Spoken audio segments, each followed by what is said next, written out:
Hello, everyone, and welcome back to another episode of the Vara and Virtue Show. I think this is episode 26, I want to say. So, We'll go with sounds that. good. Yeah, sounds good enough to me. This week, we do have a very special guest on the channel. I have been on Pop Culture Crisis 4 times now, I think. Over how many Maybe years? Like 3 over, years. yeah, starting in 2022, I think December 2022 was my first appearance. So it was only fair that right Mhm. before I go on again tomorrow, Brett came to hang out with us. Brett, how are you doing? Hi, I am doing very well. See, the thing is before I had to send Vera a message like last week because I'm so scatterbrained. I was like, hey, is it tomorrow or the day after that you're on the channel? Because I'm losing my mind some days because I'm overworked. But I'm doing good tonight. I'm prepped. I'm ready. Let's do this. And Wicked, how are you doing? I'm doing great. I finished Resident Evil 7 today. That was on the to-do list. So Woo! finally finished it. Good Ready for game. 9. Yes. Been busy as usual, but doing well. That's life. Life That's sucks. life. That's what I mean. Like I feel feel you die. I'm like losing my mind. I'm like, yeah, like sometimes I'm like, wait a minute, is it Wednesday? And then I see Vera put the thing, I'm like, yep, stream set up, it's Wednesday. It is. Oh boy. Speaking of Resident Evil, how do you feel about the fact that it's already leaking online? I'm not surprised, but I'm avoiding because I don't want any spoilers. Yes. I'm doing my best. Like it's hard when you work online to avoid spoilers. Like if there's a movie coming out, you got to see it immediately if you don't want to get anything spoiled. And there's nothing we can really do about Resident Evil 9, so I'm just praying that I don't get any spoilers. Do you avoid spoilers like for a movie that you're gonna go see? Is that the type of thing where it will ruin the movie for you if it happens?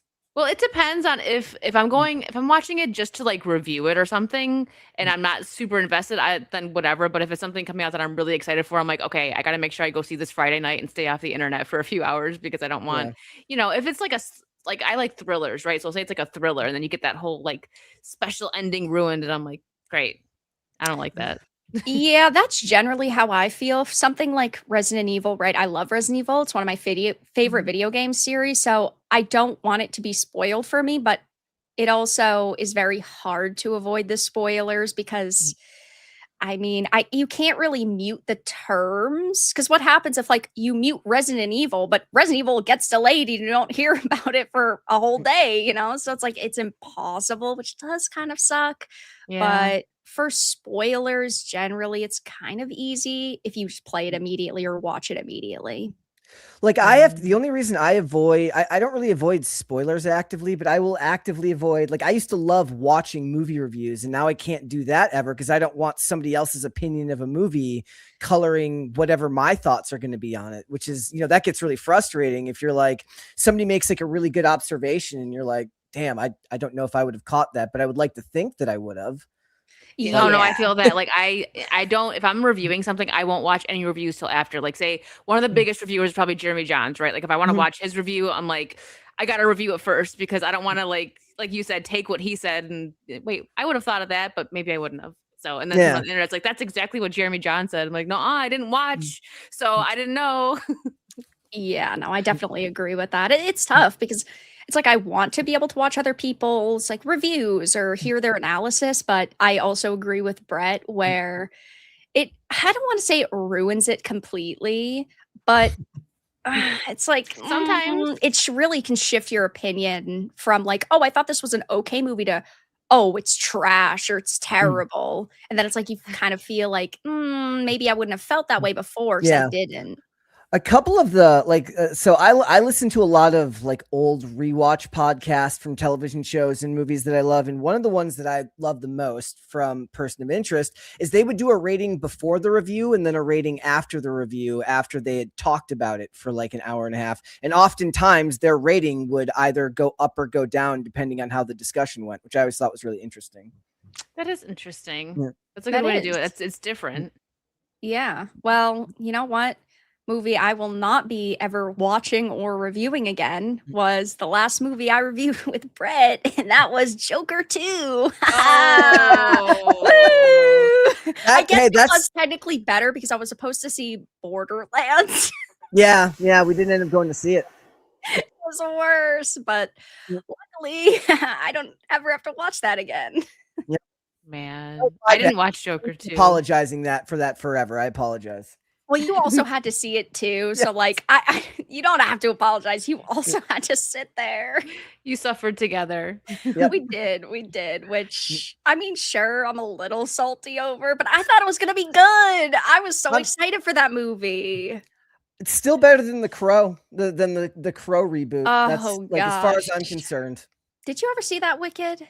No, and so Oh, I didn't see the lucky Joker. you. I know I didn't watch Joker 2 because Disparu and X-Ray, they were like, listen, just don't. I normally don't listen when people. I like to form my own opinion, but like I got what happened spoiled for me, and I was like, you know what? Thanks for that. I'm not going to see it. I'm not even gonna sail the high seas for that one. Life is too short. Yes, exactly. It's like I don't have time for this crap. So I hate when I go see a movie that's awful and I'm like, I really could have done something else, but you know. Yep. See, I hate when you guys say that because I'm the doofus who plays the Concords and the Highguards and watches the Borderlands and the Jokers for everybody. So I'm the one who has to consume this trash most times. Yeah, but it's for content, right? Like you're Yeah, not but doing it's that not for the. fun. I don't want to hate myself. I don't wanna like lick hate my leg. watching. We hate watched Velma. That was like the last thing we hate watched. I don't put up with I'm not even a completionist. Like if I'm watching a show that I like and I stop liking it, I will just stop watching it. Like I could be 2 episodes from the end of a series. If I lose interest, I just stop. See, I don't do that. It's like Starfleet Academy, I'm watching it all. Suffering. Stop, Brett, stop laughing at me like that. No. Yeah, Hokie said it in the chat. Vara suffers so that we don't have to. Yeah, that's me. Thanks for Thanks, that. guys. So happy you're here tonight. But really quickly, before we get into the topics, Cage and Corey, thank you for the 5. Shout out to Orb for this one. What comes to a bug's mind when it hits the windshield of a car? It's asshole. So stupid. Corey.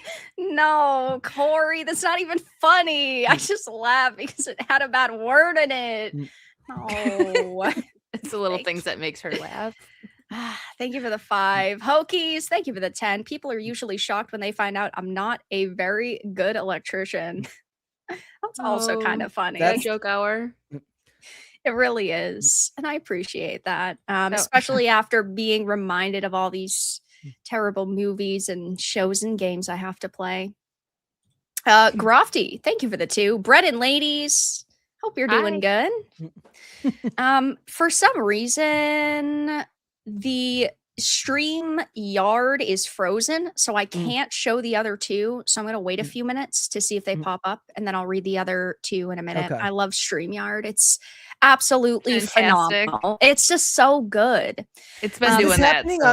Is this happening on the viewer's end or only on the only back on the end? StreamYard? Yeah. Yes, Okay. only on the back end. So I have it up as a second like little window, but I can't click it to show it. Oh, actually, they popped up. Thank you, StreamYard. I appreciate that.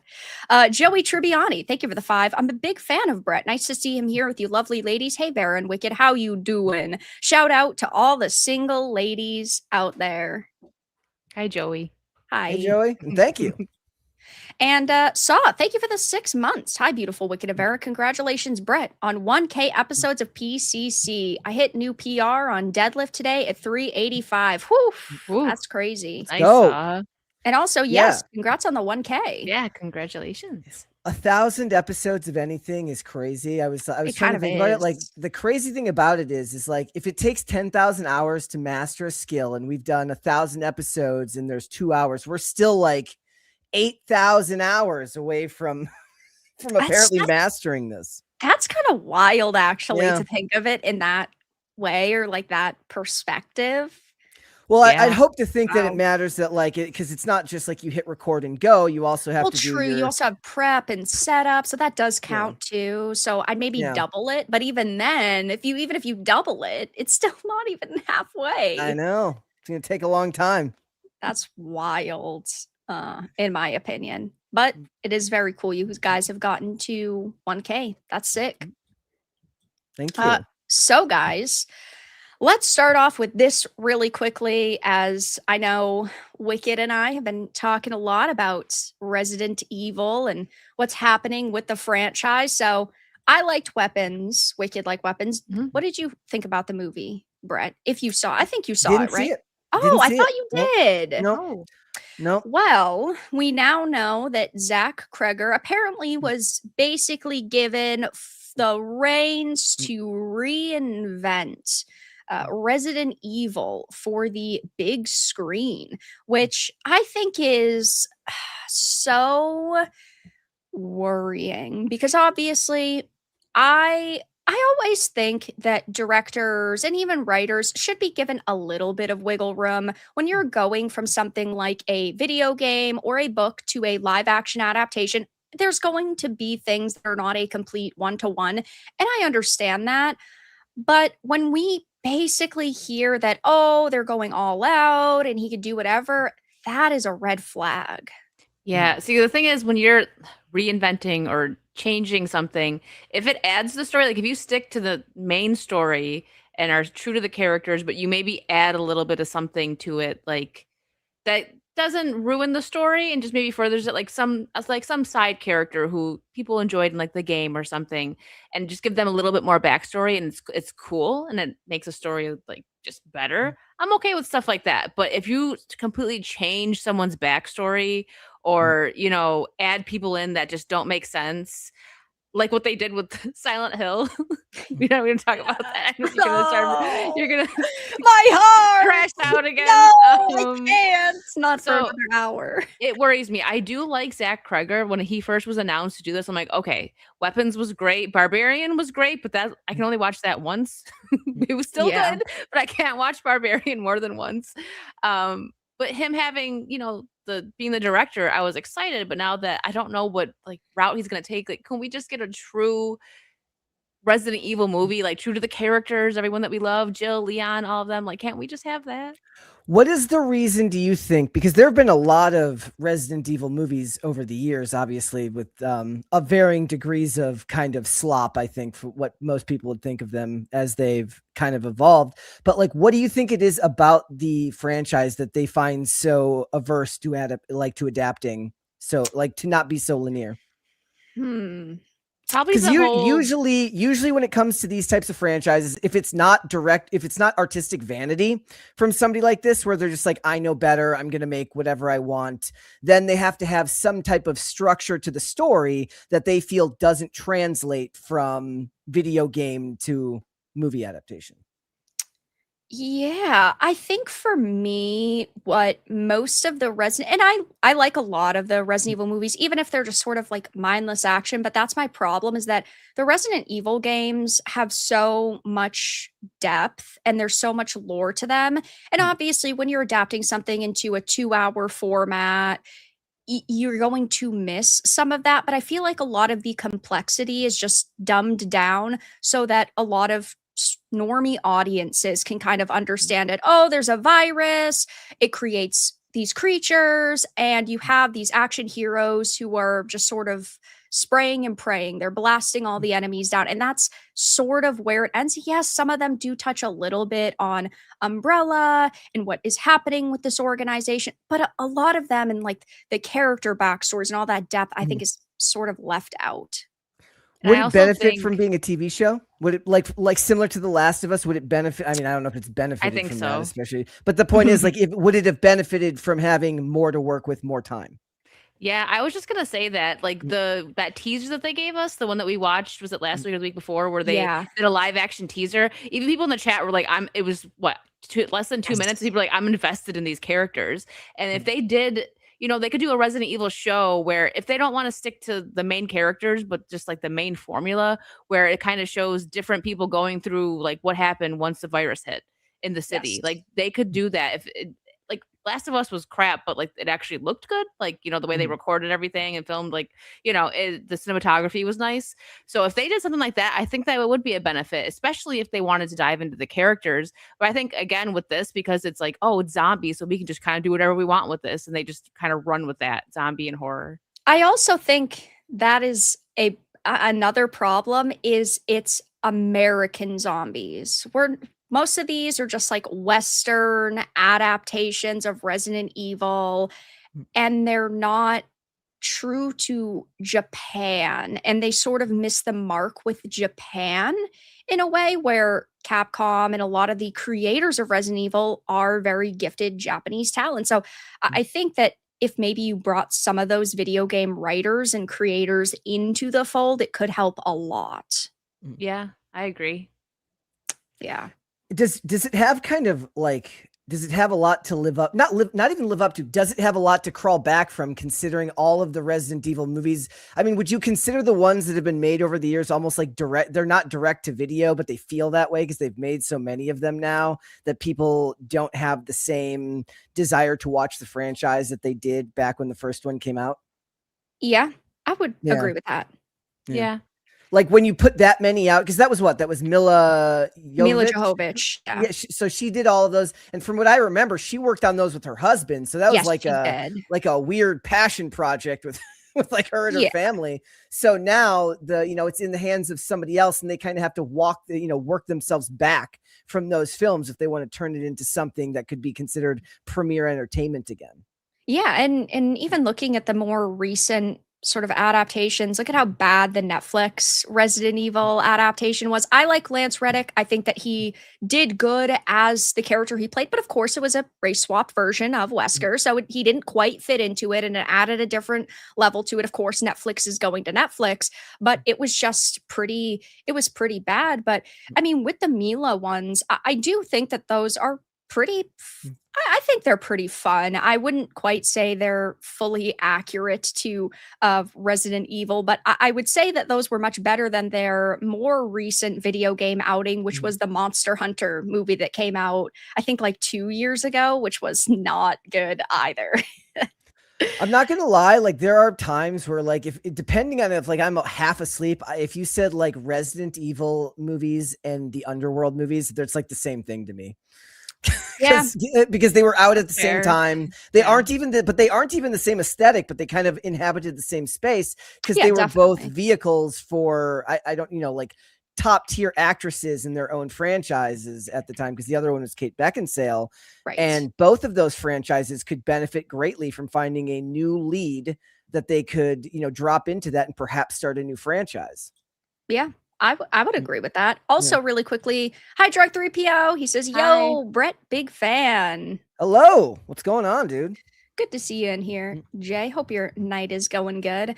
But, all in all, I think Zach Kruger has done some pretty special things, and I want this to be good. I never go into something wanting it to be bad, but we've just gotten so many either mid or flop Resident Evil projects that it would have been a breath of fresh air to hear him go, we're trying our best to do what fans want. It's like with what just happened with Night of the Seven Kingdoms. Ira Parker, the showrunner for that, came out and apologized for skipping what a lot of fans considered a major part of the book and a major scene. And how often do we hear showrunners apologize for not following the canon closer when the show is like 90% lines and scenes straight ripped from the book? Did he explain why they skipped it? He didn't fully. It sounds like they wanted to, and then it just sort of got away from them, which I do think in the episode right after, they had a scene where the crowd was cheering for Dunk in a way that felt very reminiscent of that original scene. So it empowered him the same way, which is cool, but kind of an iconic line was left out of it. A knight who knows his vows was so good in the novella, but he did apologize. And how often does anyone in Hollywood apologize for not doing what fans would expect? Oh, they never admit they're wrong. Sonic. Right, exactly. Yeah, Sonic, that's a good. And look what happened with that. They listened to the fans and that movie popped off. Yeah, it's going into this fourth adaptation. I still feel like the future for video games, if Hollywood wants to do it without pissing people off as much as possible, is to choose franchises that they may have lore, but they don't have the type of lore. Like Sonic has lore, both weird and normal, but at the same time, they can adapt movies that, they call back to the games, but because of the structure of the games, they don't have like a specific story format they necessarily need to follow. And the same thing was true with like Twisted Metal was like the greatest thing I've ever seen. I'm like, bro, I haven't played Twisted Metal since I was I don't remember any story whatsoever, but I loved the first season of that show. So it's like, am I going to believe that they're going to like adapt Metal Gear Solid and be anywhere near as rigorous with gosh, the no. lore as they should be? I don't. And I don't think most people would have any faith in that either. Right. No, And it's like, like we go into everything and we're just like cautiously optimistic, Yeah. right? Yep. Like if we want it to be good, that's how you have to put it. Because if you're like, oh, I'm so excited for this, I can't wait, and then it's awful and you're just like crying for a week, like come on. It's yeah. just the state of Hollywood right now. And even with like Night of the Seven Kingdoms, that's refreshingly good. Like I liked the first season of House of Dragon. The second one, like it was still good, but there was too much filler in my opinion for that. But that was like the writer's strike and everything. It was like a whole mess. But Night of the Seven Kingdoms, I feel like people that maybe couldn't really get into Game of Thrones could watch that because it's a different pace It's and basically just like vibe. watching a medieval show because there's Yeah. no magic, there's no dragons, there's no like sorceresses. It does have a little bit of like the Game of Thrones lore with the families and the houses, Mhm. but if you're just a fan of like knights slashing each other up and ye old jousts, it's very easy to follow. And I also think that with the success of Night of the Seven Kingdoms, which is, I think it averages 9 million per episode, where House of the Dragon averages like 20 million an Mhm. episode. It's going to embolden Hollywood to do, I think, number one, more faithful adaptations. I'm hoping, right? You never really know, but also have a little bit more faith in fans, I think, because they made it sound in like the interviews leading up to it that this is just going to be a small show. Like, sure, people are going to like it a little bit, but we don't expect a massive audience. And look what happened. They did all of the right things and people showed up. And so I don't ever expect Hollywood to change. I would love for them to, but Yeah. it could lead to something different.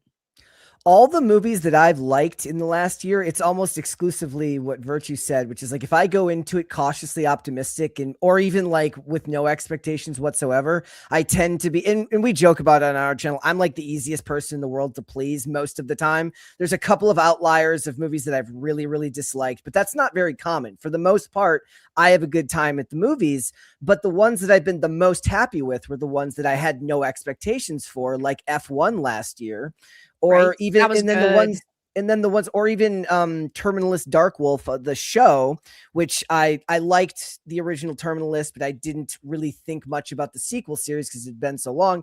Really, really enjoyed that. But I really was looking forward to Mission Impossible, and the last one, it was a mess.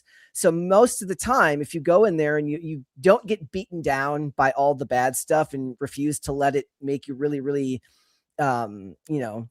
just don't let it kill your spirit and be cautiously optimistic, you're oftentimes more, pleasantly surprised, I think.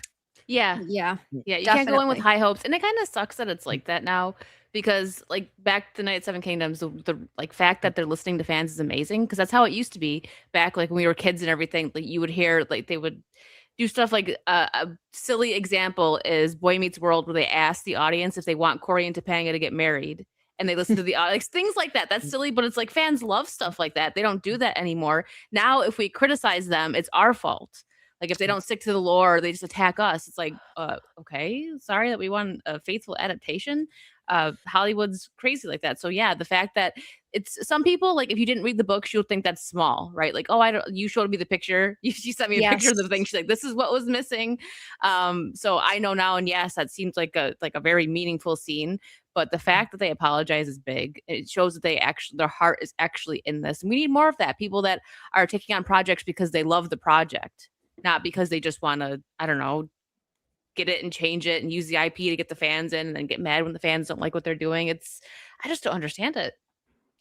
You guys love the genres that are the most ripe for being abused, which is high fantasy, science fiction, the stuff that they think that they can change people's minds with. Like the stuff I love, like dad TV, they just leave it alone. They just let those people go for it and make what they want because they don't give them the budgets that they give to high fantasy shows. And the more money they spend on it, the more oversight, the harder it is to see something made from start to finish with a singular vision in mind. It usually ends up becoming, like Rings of Power. It becomes creativity by committee that gets destroyed along the way because they view the genres you guys love the most specifically. And video games are in that as well because of the reach it has with kids. Those are the ones that are going to get abused the most by people who are looking to push ideology on people. Well, right, and that is the major problem, is that there's so many cultural Marxists that have infected Hollywood and the video game industry, and that ultimately are only joining these spaces in order to push an ideology, and their excuse is, well, it's fantasy, so it's okay. Oh, you can have dragons, so why can't the elves be black? You know, why can't we have a disabled dwarf riding around in a wheelchair? You know, it's not that serious, but it is that serious because, again, we're not talking about them just creating their own fantasy stories. They're taking something and twisting it because that is what these people do best. And they have no creative bones in their body. So they take Tolkien's work and make Rings of Power, or they take Resident Evil and they race swap characters that are pivotal, like Wesker, or we see what happens with The Witcher and they turn the main characters gay because, hey, you can have dragons, so you can have a black person too.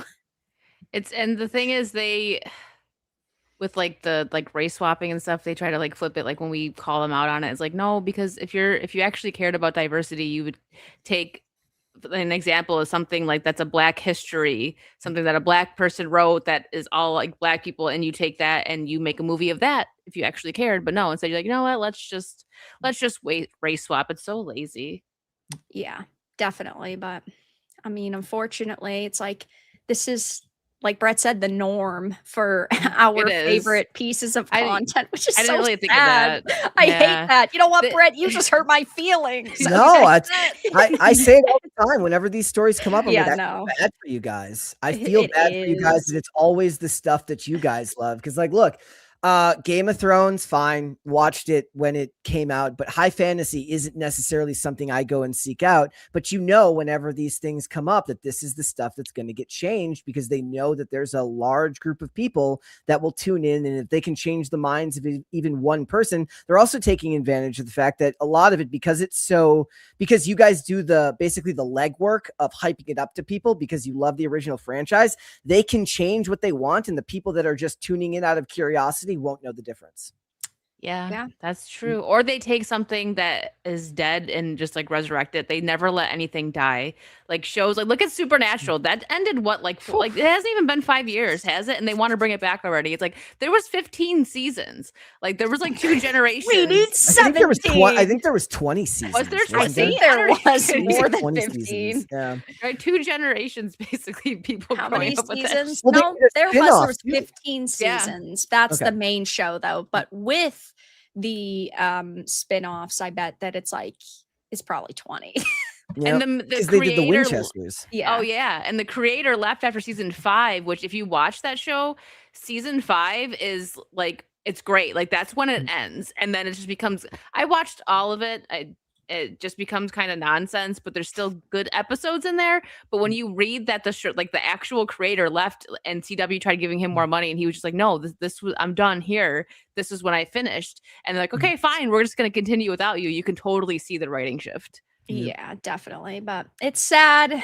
It's unfortunate. But they did that. They did that on my wife's favorite show of all time is The West Wing, and at a certain point, Aaron Sorkin left the show and said he tried to watch like one episode, and he's like, I can't do it. It's like watching a weird bastardization of what I created.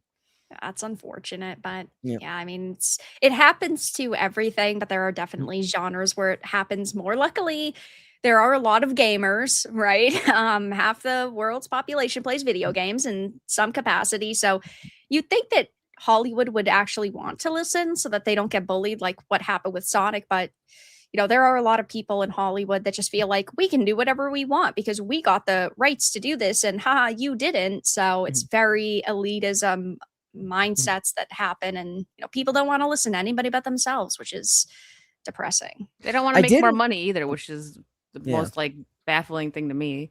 Yeah. You'd think it would but it's intellectual and artistic vanity. Because like you said, you'd think the easier road to go down would be like, you have a roadmap, you can do this fairly easily, but they don't choose the easy way because it doesn't feed their ego. Right. Yeah. Because they hope that there's going to be, the one time they stray away from source material and people are going to wildly praise them. And then, oh, well, I was the visionary behind it, not some Japanese guy, So they think, yes, I'm bringing this to a new audience. Konnichiwa, y'all. So unfortunately, it's just like you end up in this situation where we get the bastardized American version, which Americans can create good content too. Just, I don't know, make something new. Mm-hmm. I don't have any. Well, like you said, their creativity is just dead. Yeah. They do that with a lot of genres they pull from. Like one of my favorite shows from back in the day, The Killing, which was based on a Dutch show, if I remember correctly. And then like network TV has been doing that a really, really long time too, which is taking, versions of shows from other countries and trying to adapt it for US audiences. They're trying to do a show based on, if anybody's ever seen the show Doc Martin, which was like a UK show that ran for like 20 million seasons. It ran from like 2004 to 2022. They're trying to do an American version right now. And it works for me because I'm easy to please, but it doesn't have any of the charm of the original show because British humor is a very specific thing that doesn't necessarily translate to American audiences. No, Brett, you need to stand against these shows. You can't like this anymore, Brett. You are either with us or against us. They can't make me hate stuff, okay? My soul won't allow it. No, I respect it. Brett's a little too nice, I think. I've come to the conclusion after all these years. He's a little too nice. The few times I don't like stuff, they're like, well, do you like anything? I'm like, bro, if you think that's me, then you should see the rest of the internet, man. Yeah, right. They have not seen me, that's for sure. Most of the time I'm like, look, I went to the movies, I got some popcorn, it was fine, like you don't want to come to me for reviews. You want to come to me for my, if you care about my opinions, but I'm not the person you want to come to if you're looking for like a rigorous yes or no on whether you should go see something or not. That's fair. Definitely. I had the same kind of like energy with the first Fallout season. I liked it. Everyone, like not everyone, but it was kind of like 50-50. People were like, what? I'm like, there's not like a base, like there's some lore for the Fallout games, but it's not like super deep. So it's like, if you're going to take a game and make a show out of it and kind of like have fun with it and play around, something like that doesn't have some like deep lore, I think would make sense. And it's like apocalyptic world. Like that's fun. I don't know. I liked it. I liked both seasons. Yeah, I've liked season 2 much less than I enjoyed season 1, but I also kind of expected it to be bad from the beginning, so my expectations were low initially, and I don't feel very heartbroken by the fact that it sort of has strayed away from what I would have wanted if I was the idiot with $100 million, to make a show or a movie. I'm just saying, if for $100 million, I can make anything. I feel like Vara, can make it good. As a director, like she's so mean. Yeah, yelling at them like that's not how you do it. I'm just kidding. Okay, but some of the most successful directors in history and writers in history have been like Alfred Hitchcock. He was a douche on set. Look at how many of his turned out to be bangers. And they're still you gotta be mean. Yeah, a director is not paid to be nice. They're not paid to drive consensus. I am meant to be a director. Yep. I got it. I'm gonna do it. She's gonna open a game studio and become a director. Look out, world. That's true. Robert Hayes, thank you for the $4.99. Avengers cast 1980, and you made 1998. Was there like in 1998? It was like Ralph Fiennes and Uma Thurman, and I think Sean Connery was in it too, wasn't he? So yeah, I saw something like that, and I was like, this is kind of a wild casting, but I feel like at that time it might have worked. Yeah, I think though that Robert means 98 and not 89. Yeah. Otherwise, I don't have any context to give. Bonesaw, thank you for the 5. Modern Hollywood doesn't even respect classical literature anymore. I got dragged to Wuthering Heights. It's so soft. It's just soft core pornography. Now, it is true. Like, we were originally talking because we hate ourselves about watching Wuthering Heights, and then quickly after that, I think it was like the same day, we're like, you know what, just kidding, because for me it's like that's not what Wuthering Heights is. And we've gotten things before like Pride and Prejudice and zombies. That's different. Where Wuthering Heights, I don't feel was different with a twist. It was just, let's screw in the chariot, let's have sex in the library. It's just, it's not the same. Like Wuthering Heights was about pining, and it was about like forbidden romance. It's the entirety of it. So if they're screwing, I mean, if they're basically touching hands and neither are wearing gloves, that right there is burn the witch at the stake levels in Wuthering Heights. Yeah. See, I didn't know that. I had known nothing about the book, so I thought they were just adapting it kind of like 50 Shades of Grey stuff, which again, that's a No, book that it's I didn't read, basically but we um are pining for each other, but we can't have each other. okay, so Yeah. that sounds interesting if they would have went that route. But again, Margot Robbie, she said that she showed 10 of her girlfriends and they were all feral. I'm like, oh my God. She said if he would have walked in the room, they would have ripped him to shreds. Because women are the real gooners, and we know this. They're getting exposed. True. Twitter's exposing these women, and I'm here for it. I mean, I love how Wicked's sitting here saying exposing these women. Like every week we're not on here talking about Leon Kennedy being shirtless and how we just appreciate his how if handsomeness. How if he was real, that would it'd be over, you know? It'd be over. So I don't know. I mean, it is true. We are gooners, but everybody can be a gooner at some point. It is true though about how, saying that they don't respect classic literature. One of the best analysis that I've heard somebody say was that movies used to be written by people that read a lot of books. Now movies are made by people that have watched a lot of movies. So you're not actually getting stuff made by people that have a deep appreciation for 3-act structure, for the art of bringing an audience up, down, and back up again, and all of that stuff. So if you feel like there is a shallowness to the stuff you're watching today, a lot of times it's because they're going in to be screenwriters before ever learning how to write, on its own. Right. We're getting either like we're starting to get into the generation of iPad babies are becoming directors, and there's these older directors who don't want to be aged out, and so they try to make content they think the iPad babies will also want to watch, and so they're creating something that feels far too immature when they have no faith in the audience to be smart enough to want to sit through a 2-hour movie that touches on either very like intense themes or in some cases themes that are so subtle or storylines that are so subtle that by the end you've got the full picture. It's very brain rot culture that movies are sort of going through right now, which I personally hate because I love a lot of classic literature. I want classic literature to get its moment, but I'm just happy Keira Knightley is now sort of out of that age bracket where she's not playing, Elizabeth Bennet anymore, so she doesn't have to see this horror because she was definitely the period piece it girl in the early 2000s. And now she's doing like that Netflix movie that just had released, like the woman on the boat or whatever it was called. About even the name is pretentious. Yeah, on the boat. I don't remember what it was called, but it was like a woman on a boat or something like that. I was like, what? They're also making like, yes, the iPad baby stuff, right? But they're also making it because people are constantly on their phones when they're watching movies. So they're making it like they're doing this annoying thing where they have to describe everything. Like, okay, so when we're going to hijack this bank, we're going to go to this block and walk around, like do this just insane description. I'm sitting there watching, like, I'm not like that slow, but that's just how everything is getting written now, especially for like Netflix. Like they did that with Stranger Things, that like we've seen it heavily in that last season. Like we're gonna go here, we're gonna do that, and they're like showing, but they're like describing it way too much, and it's so annoying for people that don't sit there and stare at their phones during movies. But that's just that's where we're at now, and I think that we're gonna get a lot more of it.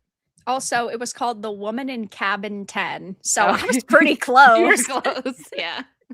But that's the way the cookie crumbles. Also, Retromeister, thank you for the 5. Evening all. I've said this before and I'll say it again. When you replace escapism with realism, it's no longer fantasy. And Retro, I think every time you say this, I say the same response. You are 100% correct.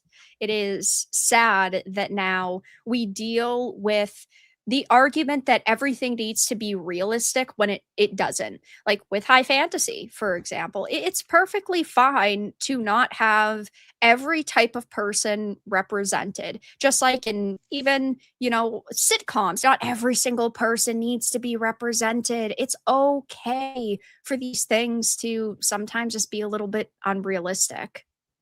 Yeah, and they have to throw in like modern politics and social issues happening, which means the stuff's not going to age well.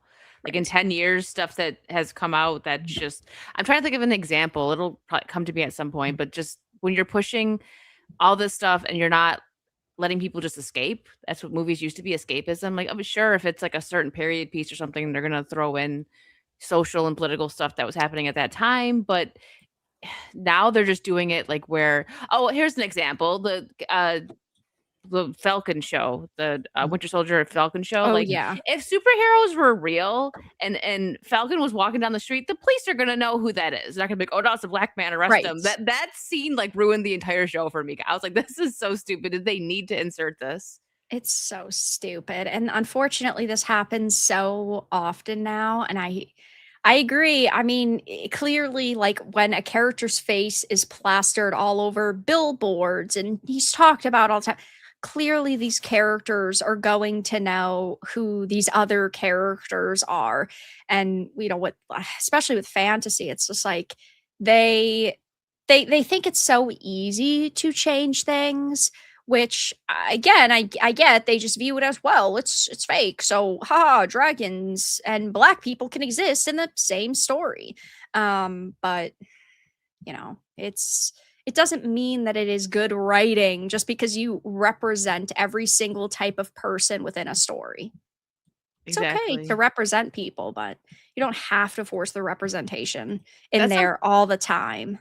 On that topic, that's something that I'm liking of A Knight of Seven Kingdoms, that we're just focusing on Dunk. It's not like, not that I dislike any of the other Game of Thrones stuff, but just focusing on him is nice because that's all we have to pay attention to, and they're diving deeper into his story and everything instead of jumping around all these families, like where some people might get a little confused. I'm not saying I do. Like I said, I like the other Game of Thrones and House of Dragon, but it's another refreshing thing with this show. I think this might end up being my favorite show this year. We'll see what else comes out, but I'm enjoying it.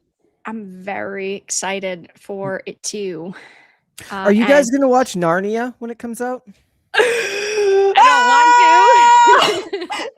want to. No. Yes, I'm going to watch it and I'm going to hate every minute of it. I had a feeling. I love Narnia, man. I can't take this. I can't take Greta Gerwig and her dog shit modern fucking music, bro. No. It's going to be rock and roll, I heard. I'm going to cry. Did they actually make Meryl Streep Aslan or no? They that was a rumor. haven't announced if they actually have yet, so I don't know. I'm just like, when I saw the rock and roll Narnia, I'm like, here we go. Yeah. Here we go. Remember, I told you guys, it's the worst for you guys. You guys have it worse than anybody. All the stuff you guys love gets ruined. We got to give up and just... Brett, so honestly, you are going to have to take one for the team. Pick one of your favorite series and watch it get squashed. Look, it's not that it doesn't happen. They actually... Look, okay, I can actually tell you it does happen, and I'll tell you why. There's a lot of reboots for the shows that you love that I love more than anything, and I will never apologize for it, but I love old ass boomer procedurals. And that was the first stuff to go when bad, quote unquote woke writing hit. That was the first place it went, was because all the good writers from those shows got hired to go for streaming services because they were making twice the money for half the work. And all of the crappy writing got offloaded to the stuff that they were putting on network television. And all of the progressivism, like you were saying earlier, like, it doesn't make sense if there's a black elf here. Like, what the hell is going on right now? That's the same stuff that happened on network TV, where suddenly every room at some police station looked like a college brochure. And so I understand it. It's ruined the stuff I love as well. Yeah, it happens. Wow. No one's safe. Nope. But Brett's absolutely right that the fantasy and like just fantasy genre in general is what gets touched the most. I've been catching up on older stuff. Like right now, I know I'm late to the party, but I am binging Boardwalk Empire and I love it. It's good. I am loving it. I can't believe it took me this long.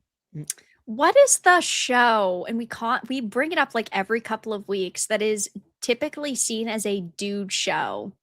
What Tires. Is it? Tires. I love Tires. I love Tires. It's so funny. I like comedy, and we don't get good comedy anymore. That's wanted my favorite to see genre. If Brett has ever seen it. No. I think he would like it. He would. I know Tires. He would.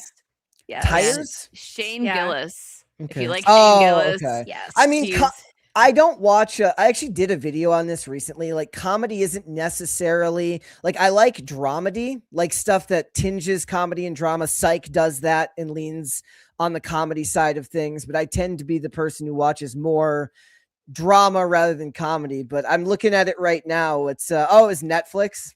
Yeah. Okay. I think over the years of Yeah. getting to know Brett, I just have a feeling that he'd get quite a chuckle out of it. So we'll put it might. on the list because I think you might. But speaking about Hollywood, we might as well talk about this while we're here.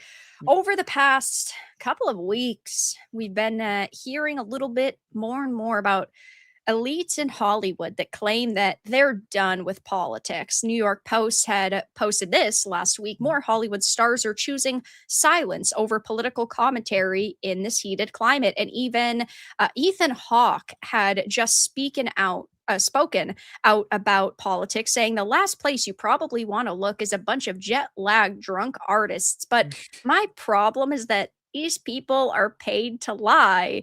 And as Brett had pointed out to me in private just a couple of weeks ago, he was talking about politics. Literally he the didn't 27th of mind it. January. Yeah. Yeah, when you sent me this, I'm like, oh, I'd have to dive in to find it. But I was just like a week or so ago sent an article about him just like going off about a political topic. And I'm like, pick a lane, He's Ethan. like, it's so scary to speak out about politics right now. But why would you want to listen to us do that anyways? We're a bunch of drunk artists.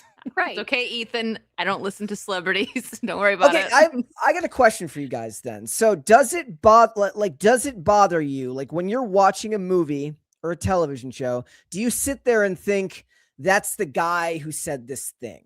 Does it bother you when you go, like, can you go watch like a Mark Ruffalo movie and look past it?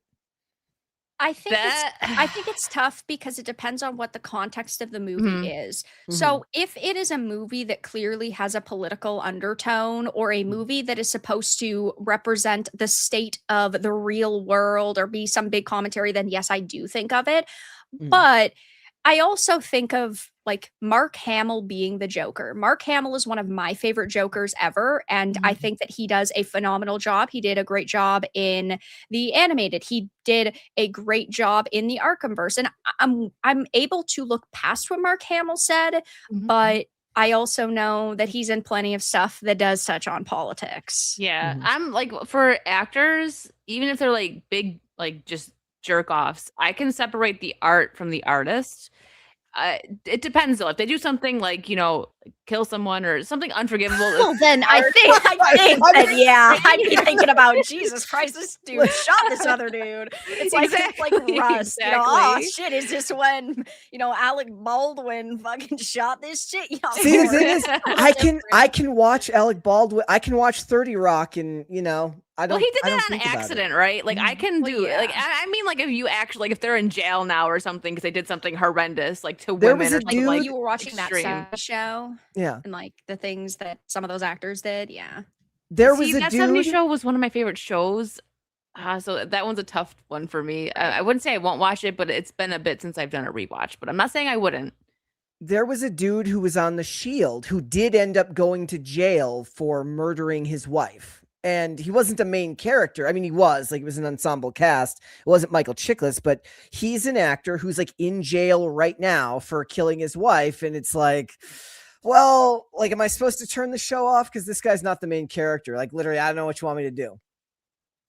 Yeah. I think it is tough. Also, if we're talking about like, I don't know, a Pedro Pascal talking about politics in like every single Fantastic Four interview, then yeah, I'm going into it thinking more actively about that, even though I will still try to watch it and I will still try to enjoy it. I don't go into it thinking I'm going to hate this movie just because Pedro Pascal is in it. But I think that it does also matter a lot in terms of like the follow up to, or the movie being a follow up to sometimes political discussion heavy interviews. Yeah, it's for me. It's like if the actor is a good actor, like Mark Hamill's a great example. Like like Yeah. Star Wars or like Luke. I love the Joker. He's done a couple other voice acting roles, like a regular show or stuff. I remember I used to watch that, and I can separate it, even though he's a Looney Tune. But Yep. it's because he does work that I enjoy. Now Pedro Pascal, not so much. Mark Ruffalo, he seeing him, it's like, oh great. Like him and Pedro are both like, oh great, they're in this. I will admit that Mark Ruffalo is probably a little bit of a better actor than Pedro Pascal because he has done some roles like 13 going on 30. I like that. Yeah, he's done a couple of things that I liked. But yeah, that's where it is for me. Like if they're a good actor, okay, you have dumb takes, whatever. I can look past that. But if you have dumb takes and you're a bad actor, like you got to pick a struggle. I can't watch you. Yeah. Because Yeah. I was looking through, just scrolling through X earlier today, and I saw something annoying from Bitsy Tulloch. And I don't know if you've ever seen. She was in Superman and Lois, but she was also in Grimm, and I loved Grimm. That was a show that I really, really enjoyed. I'm not gonna not watch the show because she said something stupid about the Seattle Seahawks not going to the White House after winning the Yeah. Super Bowl. I'm not doing that. Right. Yeah, no, I agree with that. I agree with that. Yeah, no, I do too. And Retro, thank you for the 5. Actors need to realize the public will soon replace them with their own entertainment via AI. This will be Hollywood's worst nightmare since Pirate Bay. I think that the AI conversation is so interesting because I definitely don't think we're anywhere close to that now. I've seen like some of these feature Yeah. film, and like these teasers and trailers on social media that are just like, you can clearly tell it's AI and it's not that good.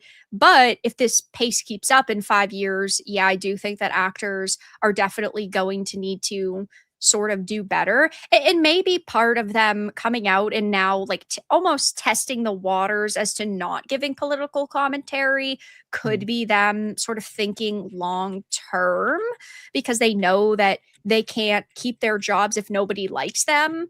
But I don't really know if I fully believe that because some of these actors will never change. I don't know if I believe that. Like, I don't know if they think, first of all, most of them these days, like they're not going out for like the network show that's going to get them 9 seasons in a steady They're paycheck. like, They're I'm going fine with a for movie. I'm for 2 movies and a series. or a streaming show or something like that.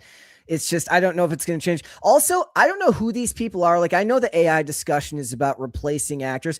I don't want to go home and prompt my own movie ever. Like, Yeah. ever. Like, I think it's more so like there will be like creations that are made with like these actors, like the actual companies will like get the actor's likeness and then just AI CGI them on screen over like other random actors' faces, and then it will be so much cheaper because the like Scarlett Johanssons don't actually have to show up to set. But I think that that would be so far away, which is the problem to the point where that is basically seamless. Yeah. Yeah, I agree. And it's gonna happen, but I don't know like how soon straight up like actors are going to be replaced fully with AI. I think AI has definitely already been in movies for a while, right? They use it. We've seen all these like commercials too coming out that are fully AI, but I think for now the actors are probably safe, but after they pass, I think that's when the big use of AI is going to happen. We've already seen James it. Earl Jones with Yeah. basically selling his voice to Disney so that his family will continue to get paid so that they can use his voice. I understand that. It's not like that he is getting like one check. Like as long as they're using his voice, just like if he was still alive doing it, he's getting paid. And I understand that he wants to take care of his family. Yeah, until Darth Vader and fucking Mufasa and these different projects are dropping the N-word, Then it's a little different, like in Fortnite. Yeah. It's a little I different. forgot about that. Yeah. He's got the pass. He's black. It's totally fine. Darth Vader can say that. Need to hear him drop the pass. Like As long as Darth Vader's got the helmet on, it's okay. that is true. That is true. But hearing these different stories about these actors who are now changing their mind on things like politics, more Hollywood stars are choosing silence over political commentary in this heated climate. I also think that they just don't constantly want to have to explain themselves and explain themselves and explain themselves. Like a lot of the actors who are speaking up right now have been in this industry for decades, and they know that like obviously your time is always going to be limited in a space, and they just kind of want to like continue their contracts out or get series still, where like with activism, the younger generations, like in Hollywood, are definitely pushing it a lot. And you do see, some middle-aged people doing the same. But in the case of someone like Ethan Hawke, he could say or not say whatever he wants. I don't know if he really cares about being honest to the audience or in any way. He clearly is happy to speak on politics, but then it's like he saves his own ass by saying, I don't want to talk about politics because he doesn't like the topic matter. Yeah. And he Yeah. wants to be able to just go, no, I don't want to discuss this when he feels like he doesn't want to. I think that like nobody hates actors more than Hollywood journalists. I think they love it. I think they love feeding them questions that they know are going to get them in trouble. Yeah, there are a Oh, lot yeah. of the red carpet interviewers who will ask, like with Bella Ramsey and the spider them statements. It was the same journo who asked the first question and then the same journo who followed up on it. Was it the gay guy from Variety? Yes, I don't I was fucking gonna say, remember his name. That guy's but hilarious. I want him on the show. Like I love that guy. Like he's out to get them. Is He this the really gayest is. Marvel ever? That's like the one Yes. line that I'll never. Yeah, it's like, how do you feel about playing Spider-Man? I mean, Bella Ramsey's just like, yeah, sure, I'm up for it because, of course, Bella Ramsey's gonna say something like that. But like, you have these doofuses packing these actors into a corner. I think is great. These actors deserve no grace, in my opinion. I loved that conversation though when he said that to Aubrey Plaza because she was just like, "It better be," and she just like gave it right back to him. Yeah. I was like, that was actually a really funny conversation. I love it. Also, Dear Scream says Brett loves a gay guy? Question mark. I love that Yes, guy. Your Yes. scream. You heard it here first. A Vara and Virtue exclusive. Yep. Yes. I make no apologies. Look, if Exactly. half the content that comes, from the YouTubers you like are probably from that guy feeding questions to these people that they then screw up and don't give the right answer to. The right answer always being like no comment, which is what it should be. Yeah. Exactly. So it talks about how like Kevin James, Neil Patrick Harris, Michelle Yao have either recently declined to comment on US politics or have made a conscious effort to avoid the topic. I mean, of course, like I'm not shocked that this is happening with how much backlash these people face, but a lot of the time they deserve the backlash that they face. It's like, I don't even feel bad. Sure, occasionally someone who clearly doesn't want to discuss something will be asked time after time after time. But generally, like, you're in the hot seat, you're a public figure. Like, I'm not going to sit here and shed a tear for you because somebody asked you a political question. You either blew up and then there was backlash for it on social media, or I guess in a couple of cases like this, like, sure, I agree that it's probably smarter for you to not comment on politics. But in the case of, again, someone like Ethan Hawke, he's made these statements before. So, Yeah. like, which one is it, buddy? Pick a struggle. lane. Yeah.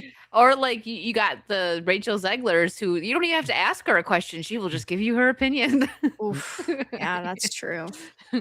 The other thing about the Michelle Yeoh one is interesting because she is outspoken about, progressive issues. She talks all the time about how she doesn't think there's enough roles in Hollywood for older actresses, but they literally asked her a question about ICE. She's like, I'm a Malaysian who lives in Switzerland. Like, what do you want me to do with this? Like, it's got nothing to do with me. Right, like, why would somebody ask her that? Like, clearly she's not gonna have any commentary unless she says, like, I don't know, nobody deserves to die. Okay, she could just make a generic statement like that, but at the same time, why would you even want her to make a comment on that? It's like if Brett sat here and was like, so Vara, how do you feel about something that's happening in the 37th District of Canada? Brother, Yep. I don't know. I don't know. Well, it would be like it would be like her asking us what we think about Malaysian immigration policy. like, It'd be like, it's just a flex at how much more important America is than everywhere else in the world, if anything. Yeah. It is Yeah. true, but Yeah, that is true.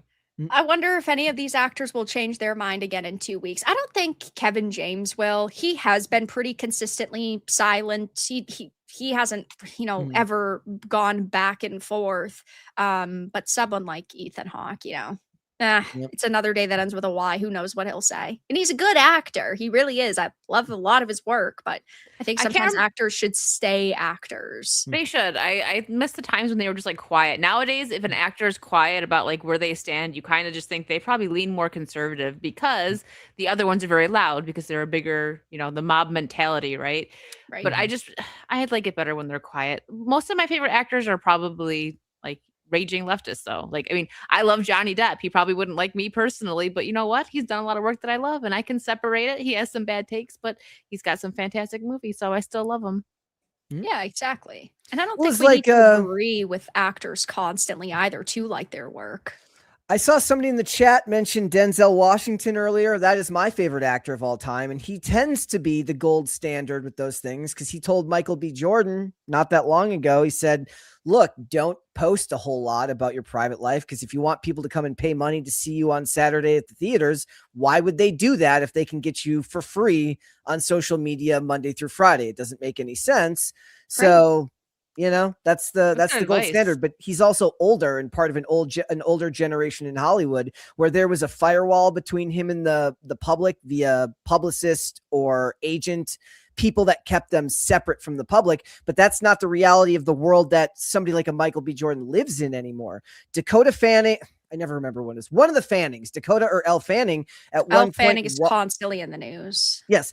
One of them wanted to delete their social media, so they didn't like it. They don't want to use it. Their agent said, you will never work again. Like you're not like you get hired based on the size of your social media platform now because you're seen as a marketing arm of every movie that you make because they need you to be able to make posts about whatever it is that you're going to talk, whatever the movie's going to be. So you're not going to get big roles unless you maintain your large social media presence. So they're actually kind of trapped in a lot of ways. Like the modern actor is trapped to both have to talk about politics and not be able to opt out. Right. And a big part of, what we see happening in industry like Hollywood and it also happens with video games too, is that when people are talking about you, you have the opportunity to like go viral more. And so you want your face out there as much as possible. Like Aaron Taylor Johnson, for example, there are so many women who goo goo gaga over him and they constantly talk about him because he's hot. So if there weren't new pictures being posted about him 5 times a month, that would be 5 less thirst trap times that these women could talk about him every single month with Granny.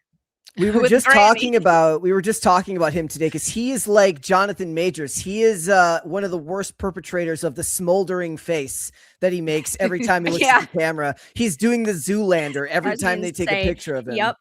Yeah. It's so fucking true. And then his wife does the same thing, and it drives me insane. It's like just have a normal face, man. I think he got that buccal fat surgery where like Anya Taylor-Joy had gotten.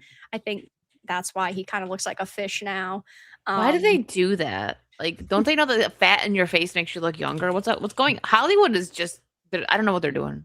I don't know. I mean, a lot of these elites apparently eat children, so I'm not surprised they get surgeries all the time. So, yeah, not shocking.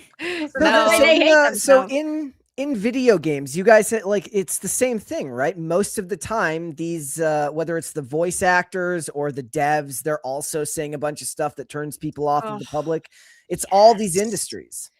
A big problem that we see in the video game space that makes it so much worse is that there are a lot of community managers who are basically the middlemen between the developers and the gamers. But because they're the middlemen, first of all, they're all working in the same echo chamber. And so there's only left-leaning or activists that are working on the games. And then they are also working as the middlemen, as community managers and social media managers. So they're not telling the developers, this is going to go terribly for you, because they all think that their product is going to be amazing. And so it's just we're wasting hundreds of millions of dollars on trash, but there are so many activists. And, the video game industry got hit very hard, like Hollywood, when Me Too happened. And a lot of the veterans of the video game industry were kind of forced out. And now you have all of these juniors who have never written games being handed hundreds of millions of dollars for budgets, like with Sony's Concord game that had $500 million it lost Sony. That is That's insane. insane. One single game. They left the servers up for 12 days and then they shut the game down. 12 days is what $500 million gets you. That is abysmal. Yeah. 500 million on that game is insane. Just like the Like fact with that they spent Highguard. that much. Yeah, we don't know Highguard's budget, but a major backer was Tencent. And so that clearly, I mean, they had one trailer that was highlighted at the Game Awards for at least $1 million. Clearly, they had a pretty big budget and they were paying some of the biggest video game streamers to highlight it. So that's just marketing. Never mind what the development of it was. Whew. So what was the Not a good deal with look. that? Basically, Tencent was like a silent partner and they didn't disclose it.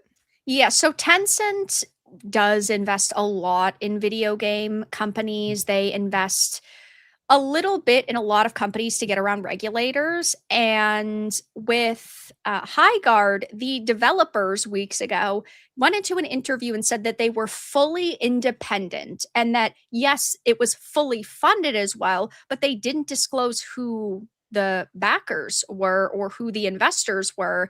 And so when you find out one of the biggest companies in the video game industry is actually backing your new game, it is not a good look because there, again, are a lot of companies Tencent invests in, and people understand that. But it's very different when you try to convince people you're independent, you're just a struggling team of artists who are just passionate, and you left a major company like Respawn, which is EA, to go and work for yourselves. There's a big mindset shift there with customers.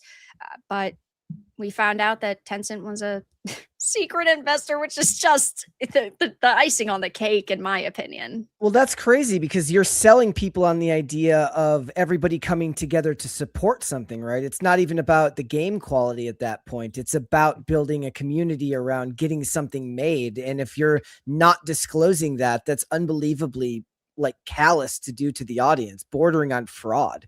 Right. So this was an interview they had done a couple of weeks ago where it says that the new shooters attracted a lot of attention because it was the closing reveal during last month's The Game Awards. It's made by Wildlight, which is a 100-person independent studio. Then they go on to say that we're an independent studio without the support of a big organization. Motherfucker, you have one of the biggest companies in the video game industry backing you. What are you talking about? Yeah, that's crazy. That's just terrible. Because there are a lot of like indie games that come out now that do amazing. Hollow Knight Silksong sold millions and millions and millions of copies. It's a $20 game. People supported it.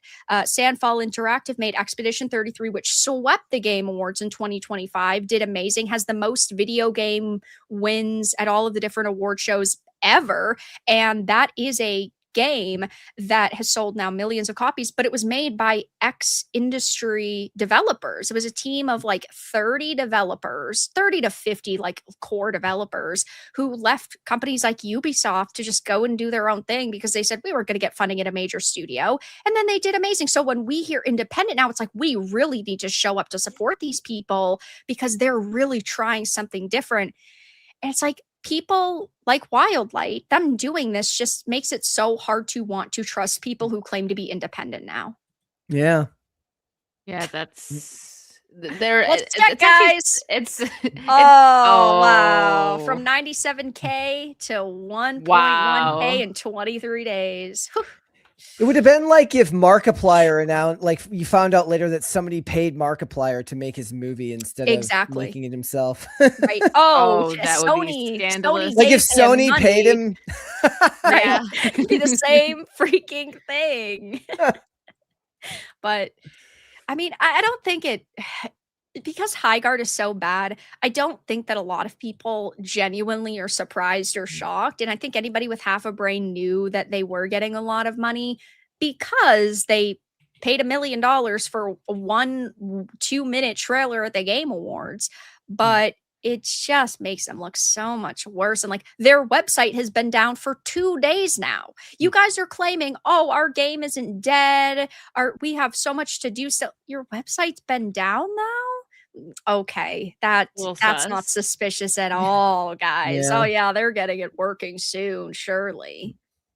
Oh, Any moment, it's sure to start back up. Surely, guys, it's gonna happen. Just give them some grace, okay? They might have had 100,000 people in their game on day one and then lost 95% of them in 24 hours. But you need to at least give them a shot. Jeez. Drives me insane. The cope. what's the closest story? It was Conquered, the last game that had this level of bad publicity.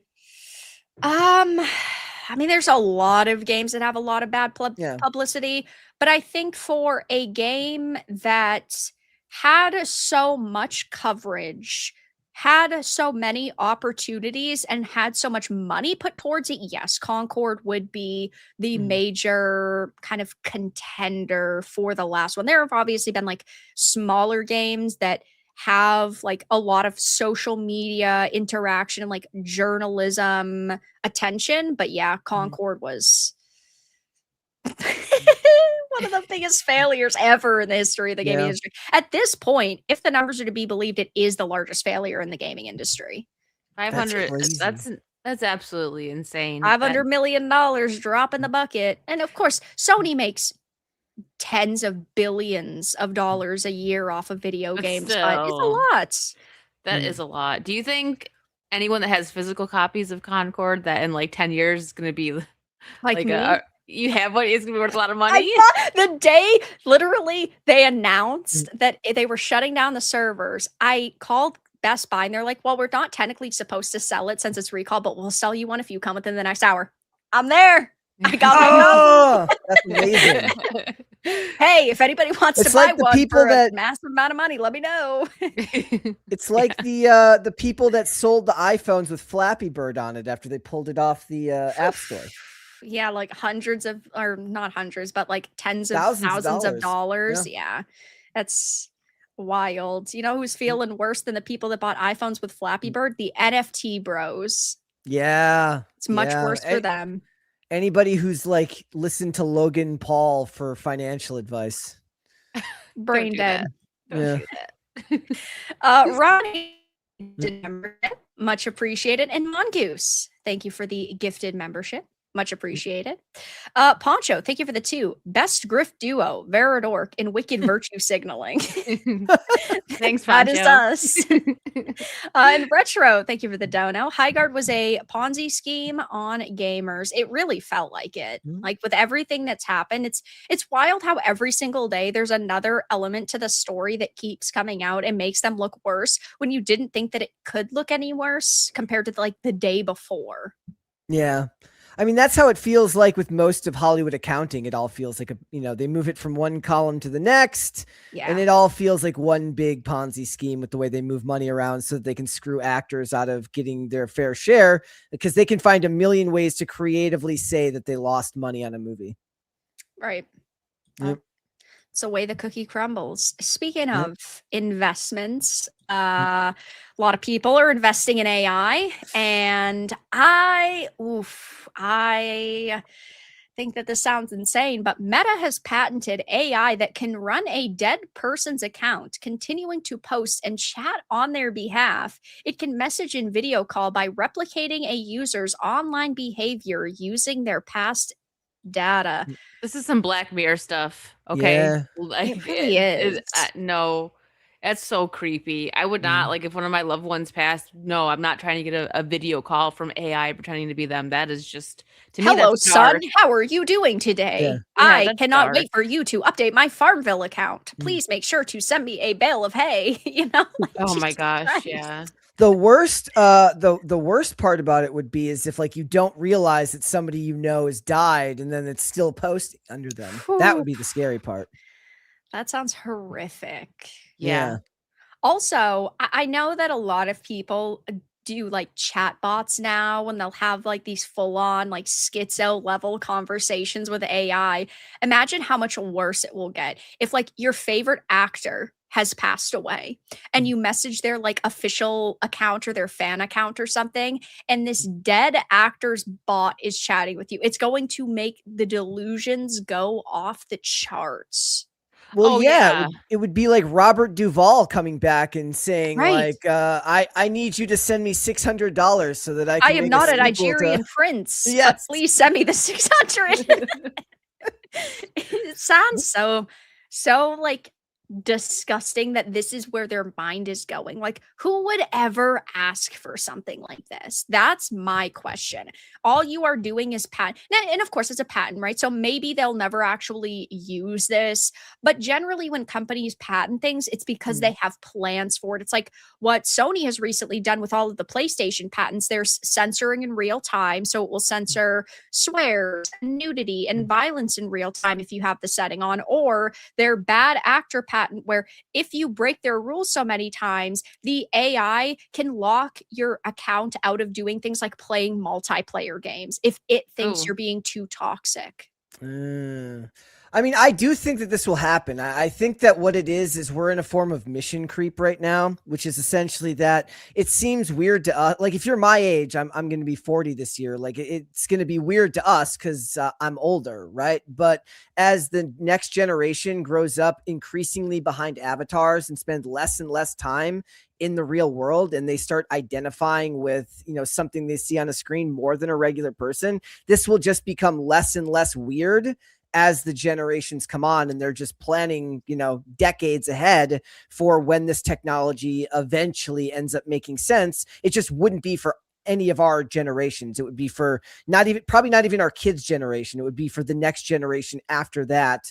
When you stop living in the corporeal world and you start living almost exclusively digital. I'm not saying it's not weird, but we just did a story the other day about a cafe that opened where it's literally a cafe to talk to chatbots, where you bring your chatbot in and you can talk to them free of judgment. And that's where we're moving.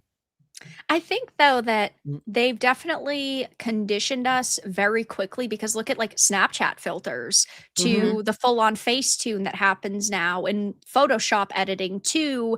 Now you have these just complete programs where totally AI's your face, and like you see these videos of people using AI to use like the Stranger Things actors' faces. Like it has happened so quickly, and I feel like they've been preparing us for this. So Brett just said he thinks it's going to be a long time before this happens. I think this is going to happen very quickly, to the point where it's like you can't trust at all any of the faces you see online because they're so heavily edited, and it can become so normalized because it already partially is. Yeah. I guess my point was more like when it will be seen as a matter of, it won't be a matter of novelty, but just as a matter of course will take a little bit of time, because we're not I'm not dying anytime soon. It's still going to be weird to me. Brett, no matter how when long you die things go on. tomorrow, okay, I'm going to clip this and I'm going to remember that you just said you weren't going to die, man. Yeah, well, that happens. Yeah, I agree. I think like there's certain things that may take some time, but it is like just right around the corner with people pretending to be other people, like you said, the Stranger Things, like that was wild to me. That's like just some dude sitting there pretending to be Millie Bobby Brown. Like that's kind of scary. And how many times do you see like on reels or shorts where people are like, is this AI? Is this AI? And it's like, yes, this is a real video. It was made 20 years ago, but you question everything now. I kind of feel bad for ourselves, because some AI now, it's so hard to tell that it's AI. We're getting scammed when we are older, we're definitely gonna fall for a couple of hee hee ha ha pranks. The revenge of the SARS are gonna get us very easily. I think there's gonna be like, Ethan Hawke is texting me. Yay. Hey, Leon, what's up, Leon? We've done a couple of stories about like older women that get scammed from like, it's like, I thought I was in a relationship with with Elon Musk for 6 months, and I wait, bought well, him. with him having, it's like 12 baby mamas, it wouldn't shock me. That one's a Anybody little could bit say that, I'd believable. believe it. Yeah, if Wicked messaged me tomorrow, she's like, Elon's DMing me. Congrats. I mean, not very shocking. Yeah. Yeah. What was it? I think it was like Kevin Costner or something that some old lady thought. I think it might be the wrong name, but it was someone like that. This old lady left her husband, like they were together for like 50 years, and she's like, "We're in love. I'm leaving," and I'm like, I felt bad like reading this story and laughing about it, but I'm like, oh. I mean, that's what she gets. That's what she gets for being. That poor husband. And that's what I was like the whole time. Like, it's a funny story, but I'm like, I feel bad for the husband, but at the same time, like, you know what? If she's leaving that quick because she thinks she's got, some movie star, he's better off without her. Yeah. I wonder if we're going to get to the point where like social media, like safety classes are going to have to be held in school. Now, I think public education is a disgrace, but the problem with that is also with how quickly things are evolving. Woman scammed into believing she was dating Brad Pitt, divorced her husband, and transferred over $800,000. That's what it was. Brad Pitt. I don't know why I said Kevin Costner. It was somebody. It was Brad Pitt. Kevin Costner's the one. I think his wife left him while he was making his most recent movie. So maybe I mixed those two stories up. Yeah. Yeah. Oh, everything just bleeds together at this point. That poor husband. What a guy. That's even funnier. I mean, I know Brad Pitt's not exactly young anymore, but he's younger than Kevin Costner, right? So, and she was like older, and she's like, "I got Brad Pitt, I'm out." Like, oh my gosh. I did find a story though that was from the BBC where a woman did say that she lost a lot of money being scammed by a fake Kevin Costner, and she thought he was going to bring her to the States. So it was actually a story. So we don't just have Brad Pitt. We also Kevin have Costner one. yes, there was a Kevin Costner one. It all just blends together. I mean, I read too much crap on the internet. He was gonna make me an extra on Yellowstone, and it was all ended up being fake. We were gonna go to the ranch. We were gonna have fun. We were gonna farm and get some cows. Farm and get some cows. Yeah. I mean, I'm not trying to be mean, but come on. Don't people have even half a brain cell anymore? Like, clearly you weren't talking to Kevin Costner. Here's the thing. I think that women are more susceptible to this than men because women get more actual messages in their inbox. Men, like from the day you have your own social media, you're getting like if you have a Facebook back in the day, it's the Instagram model that suddenly wants to be your friend. You're like, oh, that's not real. Sorry, that's not a thing. Like that lady isn't sending me a message. Women don't have that happen as much. They actually get lots of messages from men. So it's probably a little bit easier for them to end up buying into this. Whereas most guys are just never going to get a woman reaching out to them like that in any way. Yeah, I know, like some blonde with like big boobies reaching out to a guy and like this is bull. No way, way. At least one normal guy has actually has had a chance and passed it up because he's like, nah, I don't want to get scammed. Yeah. But I mean, I do think that also plays a part. It's just I think women, I don't think this is for all women, obviously, but I think a lot of women are definitely conditioned to act a little bit differently online versus men who are just like, yeah, I'm not falling for that shit. Yep. And well, apparently this woman did, or these multiple women did fall for it. And they're also older though, so check on your moms and your grandmas, people. Okay, make sure they don't think they're about to go run off with Brad Pitt, please. That's the bad end of the scale. The good end of the scale is like the AI photos they repost on Facebook. Yeah, those are rough. Yep. There's a lot of those though. There is. Oh, yeah, I just see that's the thing, ladies. You gotta understand that men from day one, they're not getting any messages. Like, nobody is sliding into the dude's DMs, so he is inoculated from this. So if like there is a real woman that slides in, she's probably gonna get ignored because I don't believe it. That's how guys are. You get a message from Sydney Sweeney, suddenly you're like, I'm sorry, that's not a real thing. She didn't message me. It's not her. I don't believe it. That is true. Poncho, thank you for the 2. AI bot, how can I reach these kids? Yeah, they're looking for more ways, that's for sure. Yeah. And Retro, thank you for the dono. Modern day feminists who have ruined culture will be responsible for males going to AI girlfriends and sex bots, thus creating the birth rate collapse. I do think that there is a big problem with the approachability of a lot of women now, and there are definitely certain like groups of women who are far worse than others, liberals definitely being that way. But we have sort of seen the death of like men going up to women in public because they're afraid to like be accused of things. They're afraid of like that instant backlash and like that instant rejection. And there are definitely a lot of crazy feminists out there, as we talk about a lot on the show, where they are just looking for some sort of like viral social media moment. And so like a man doesn't want his life ruined because he goes up to a woman and says like, "Hi, how are you doing? I think you're attractive."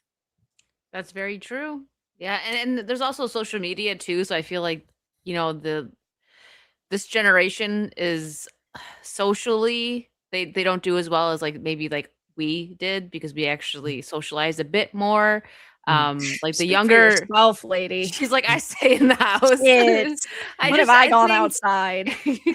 I think for men talking to women, because I have a friend who has like a daughter in high school and was like talking to me about boys, and they don't approach like they did like back like when I was in high school, which wasn't like that long ago, but even like it's happening so fast where they're just kind of afraid, like you just said, to approach girls. You don't know what to say, and like the whole social media part of it where they could be like recording, or like they might like make a TikTok making fun of the guy afterwards or something. That is the more, yeah. Could you imagine like TikTok and stuff being around when we were at like in high school and like middle school? Oh my gosh, the embarrassment. Snapchat, all that. Like these kids are probably just like constantly on edge. Yes. Yeah. I'm so glad that I didn't have that when I was in school. Yeah, and honestly, gender war content is highly incentivized online. Like, so anything that makes and be wary of anybody that blames one or the other. Usually it takes two to tango, and we've gotten ourselves into this mess, both men and women together. It's not one person's fault. So if you see accounts that are like constantly laying the blame at the feet of the other gender, be wary of a person not willing to take responsibility for their own actions or think critically about what they could be doing differently as well. So unfortunately, that level of nuance isn't usually the way things work on the internet. At least it's not what ends up gathering clicks and clout. You get clout by blaming somebody else for whatever the struggle is. Yeah, that's true. The victimhood mentality is so strong on the internet, and everyone, just not everyone, but a nice chunk of people lean into that, and that's what's sad. Yeah. But like Brett said, there's bad apples in every bunch, and there is definitely problems with, both groups, Absolutely. both genders, 100%. Well, it's just there's no way around it, especially since X got monetized. Right. Like there's too much money to be made. Like I guess the idea is like, think of yourself, you're the product. If you find yourself reading something and you're getting really pissed about it, like you're the product. That's exactly what they want from you. It's like when I start reading stories now on X, I'm like, okay, this is reposted from somewhere. Like this didn't happen to this person. This isn't real. The internet isn't real. I'm out of here. I have to get out. I have to get away from this shit. I need to go for a walk. I can't handle this. I need to go for a walk. Yes, exactly. It's like their entire TikTok accounts that will just tell people's stories, but then make it seem like it's their stories. And so you have these accounts that are literally telling like 5 stories a day. It's like, this clearly did not happen, but there's gullible people online who feel like, oh my gosh, this is terrible. Well, didn't it just happen to Gary? Wasn't there like a whole YouTube page just copying Gary's like Starfleet Academy reviews and stuff? Yes. Yeah. Mm-hmm. I think worse than that, the only thing worse than gender war content is like LinkedIn culture on X, where they make it's like some weird like fantasy about talking back to their boss. Oh, I Who, know like, what you're talking about. Who like tried to get them to work late on the weekend, and it's like this totally didn't happen. It's literally them, like, and he asked me to stay late on Friday, and I was like, I stayed late last Friday, and I'm like, this dude is just cucked in an office chair and writing weird fanfic about how he wants to talk back to his boss, which is somehow more pathetic than writing stuff about the opposite gender. It is. Schizoculture. Yes. It is. It's pretty bad. But let's shift a little bit. Now, we have talked about 007 a little bit on the Vara and Virtue show because there's a new 007 game coming out in a couple of months, and it definitely takes a modern approach. James Bond is 27 years old. He's just getting into it. It is a definitely a very interesting approach. Origin story. Yeah, kinda, maybe it will be good. I'm not sure. But now there are reports circulating that Jacob Elordi has been offered the role of James Bond. So I think I can see why they're doing this, and I'm looking at it. I'm choosing to go the positive route with this because they could have done so much worse. They could have gender swapped and made James Bond a girl. He's Australian, and I know that's not, people would prefer someone Scottish, some British, whatever, but he's also very hot right now. So I understand where they're coming from, because not even just with Wuthering Heights, with Frankenstein, Euphoria, he's big from that. So he's a very like hot name right now, and also like feeding into like the women loving him from like Wuthering Heights. So I totally see where they're going with this, and it could be worse. That's my take on this. It could be a lot worse. I think my major problem, though, is like with the video game, he's 28. So it's just going to be an origin story. And for me, I think with the video game, and I've said this before, if it was one game when he's 27, one game when he's 37, and one game when he's 47 as a trilogy, I'd feel very different because you'd actually see him evolve into the 007 James Bond, awesome martini drinking badass. But Jacob Elordi clearly it would not be making a movie a decade for the next 3 decades to be James Bond. So I struggle with the age of Jacob Elordi a lot. I would rather they went with a less known actor. Yeah, like a no name that has to actually want to work for it too. Usually they can do a very good performance because they got to prove themselves. I'm partial. I mean, like, I think a lot of people, if you're a Bond diehard, maybe Connery's your favorite if you've loved the franchise your whole life. But like for a lot of people, if you're a normie, like the Bond you grew up with is oftentimes your favorite. So Pierce Brosnan will always be my favorite James Bond. Yes. Yeah, Pierce Brosnan's mine as well. I would have been totally happy with them doing like an old man Bond movie, which is there is actual precedent for that with some, single installment comics that have been about like old man James Bond. And I think they could have done that, but I'm actually, I don't know if Elordi has worked with Denis Villeneuve before, but he is one of those directors that works with a lot of the same people. I'm just glad they didn't do Callum Turner because that dude's ears are so far apart. He'd be the easiest person to shoot. His ears are so like they stick out really far. That is true. Yeah. That is true. Yeah. So I think, and like, I know like he has more of a scruffy look, but I like they can clean him up. You know what I mean? They can give him a haircut, do his hair nice. They could probably make him look more, not probably, I'm sure they're going to make him look more like Bond. I mean, I didn't watch the Daniel Craig movies, but I don't know. I feel like he's the least favorite Bond for people. A lot of people say that he was the first female Bond. That's what I hear from people about Daniel Well, Craig. they changed his, they made it a more emotionally based story, which I hate, right? I was like, I don't want him to fall in love. I want him to be a womanizing spy. I want him to go from country to country, sleep with a bunch of random women and save the day. I'd be fine if he fell in love with the woman that he womanized the most by the end. No. That's like, don't make it girly, Vera. Calm down. I mean, if you want to say that he could fall in love with Moneypenny, fine, I guess, but that's stupid. Don't do that. Just let him fall in love with, or let him have He's have a very sex with a bunch specific of random character. women.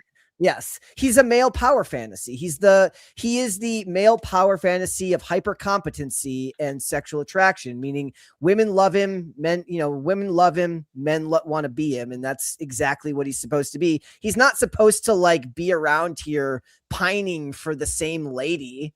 And I liked Casino Royale. I do think that that's a really, really good movie, especially the cinematography, but it was made by Martin Campbell, who was the same guy who made GoldenEye. So he launched two separate James Bond, two separate actors for James Bond. And they played that. When you mentioned Jacob Elordi being young, I mean, they're playing Bond in Casino Royale as a young Bond, meaning that he hasn't made 00 status yet. Jacob Elordi's young enough that would have to actually be James Bond's military service. Like, he's young enough to not even be a spy. He's young enough that he would still be in the Royal Navy. Right. Yeah, that's true. So I'm gonna be like, I guess, cautiously optimistic. I'm just at like the point where they hired I guess dude? he's attractive. A dude, yes, and They he's hired a attractive. dude. He's not like 100% my type. I don't think he's like ugly or anything, but he's, I think conventionally good looking. So that's also a plus. And we just got to see what he can do with it. You know what I mean? Maybe he'll knock it out of the park. They'll give him the look and he'll do a good job because I think he's a good actor. But yeah, I know a lot of people are mad because they wanted Henry, but from the get-go, I've said like it's nothing against Henry because I like Henry. I'm not one of the big Henry fangirls, but we said this before the stream. He's too jacked for the role, and who's gonna want like why would he want to lose that? You work so hard for that, so like why does he want to do that? Right. You know? And this is the plot for the new video game. So it is depicting an original narrative that draws inspiration from the novels and short stories. It is an origin, and the game will follow a young James Bond. Again, he's 26. He's an inexperienced MI6 agent who is tasked with a mission that, when completed successfully, will grant him 00 status. So with Jacob Elordi, this is clearly what they would go for because he's similarly aged. Yeah. So this is again, probably the blueprint if they do go with this cast. That's what they did in Casino Royale, where the beginning of the movie in black and white shows him getting both of his, his kills that make him a 00 agent. I love the idea that that's all it takes is like you just got to kill two specific people. But I agree with Wicked. I like Henry Cavill. I just think that he's got such bad chemistry with women on screen. And we were talking about this in like right before we went live. If he played like Aegon the Conqueror in a Aegon's Conquest Game of Thrones project, I would probably bash my head in with a cast iron frying pan because there's no way this dude picks up 2 wives. Like, there's just no shot.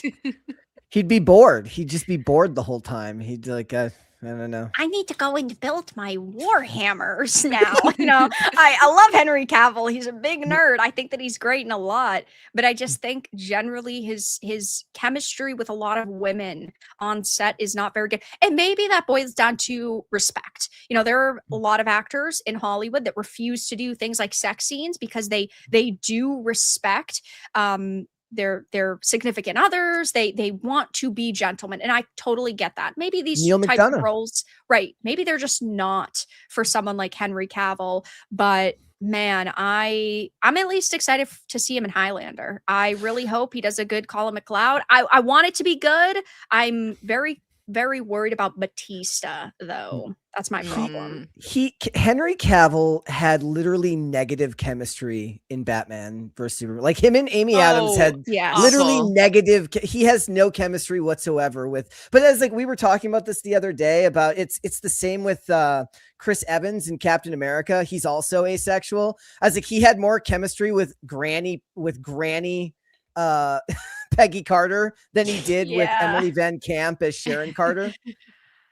Yeah, I think, I agree with that. And that's what I say, like, 1+ to like the James Gunn's Superman movie was that at least David Cornsweet and Rachel Brosnahan had good chemistry. Like, they were hot together on the screen, and it was not the same for Henry and Amy. I don't think Amy Adams was a good choice for Lois, though. I didn't like that. I like her as an actress, but she wasn't a good Lois. It wasn't the role for her. Tyler Hoechlin had better chemistry with Elizabeth Tulloch in Superman and Lois. I That actually was like good. Superman and Lois. Yeah. I was very skeptical about that one. I watched it late, like on HBO, like a couple years after it was done, and I'm like, this is actually good because you see CW and you're like, because they've ruined a lot of shows. Like it'll start great and then they go off on some weird storyline, like they did with Arrow and stuff. But Season from start 3, to you finish, just I make liked it it. gay. From Yeah. season 3 on, you just make it gay. Exactly, that's their motto. I do love those first two. I love the first 3 seasons of Arrow, if I'm being completely honest. I give a lot of leeway to that third series and season 5. Season 1 of The Flash is one of the better superhero seasons ever made. The entire Thawne storyline was really, really good. It was after that things went downhill. I agree with Brett. Like I was really into all of them, but I stopped watching Arrow and Flash after a certain point where I was like, I just can't. Like this isn't. I'm a big Black Canary fan. I love Black Canary, so I didn't like what they did with her in Arrow. Katie Lotz when she played Black Canary was fantastic. I know she was Sarah, not really Dinah Lance, but they should have made her like the actual Canary. I didn't like that they turned her into White Canary and moved her to another show. I'm like, come on. I didn't even. That could be another one of the examples where they said that Stephen Amell had better chemistry with Emily Bett Rickards, who played Felicity, than he did with Katie Cassidy, who played Laura Lance. But I didn't think it was that bad. I thought it was perfectly fine. Plus, it was like that was a better time. See, it was back when CW was making those shows, and every actor had to be impossibly attractive. We need to get back to that. Everybody should look absurdly attractive on camera. Like they actually work on their bodies. Speaking of Stephen Amell, great to bring up. He's leading. I wasn't going to talk about this, but you guys were talking about him, and I thought of it. He's leading the reboot of Baywatch. That's a good choice. How do you feel about that? I like him as an actor. I think that he is kind of hit or miss generally, but I also think that that's just because he picks a lot of like lower budget things to work. He's not a top tier Hollywood actor who's getting the leading roles in like $100 million flicks usually, but he's more B level probably, right? Like maybe not quite there yet, like that low. I don't mean to say that as low because a lot of my favorite B levels, like actors and stuff. If I go to these cons, that's who I want to meet, like the Power Rangers and stuff like that. You know what I mean? Right.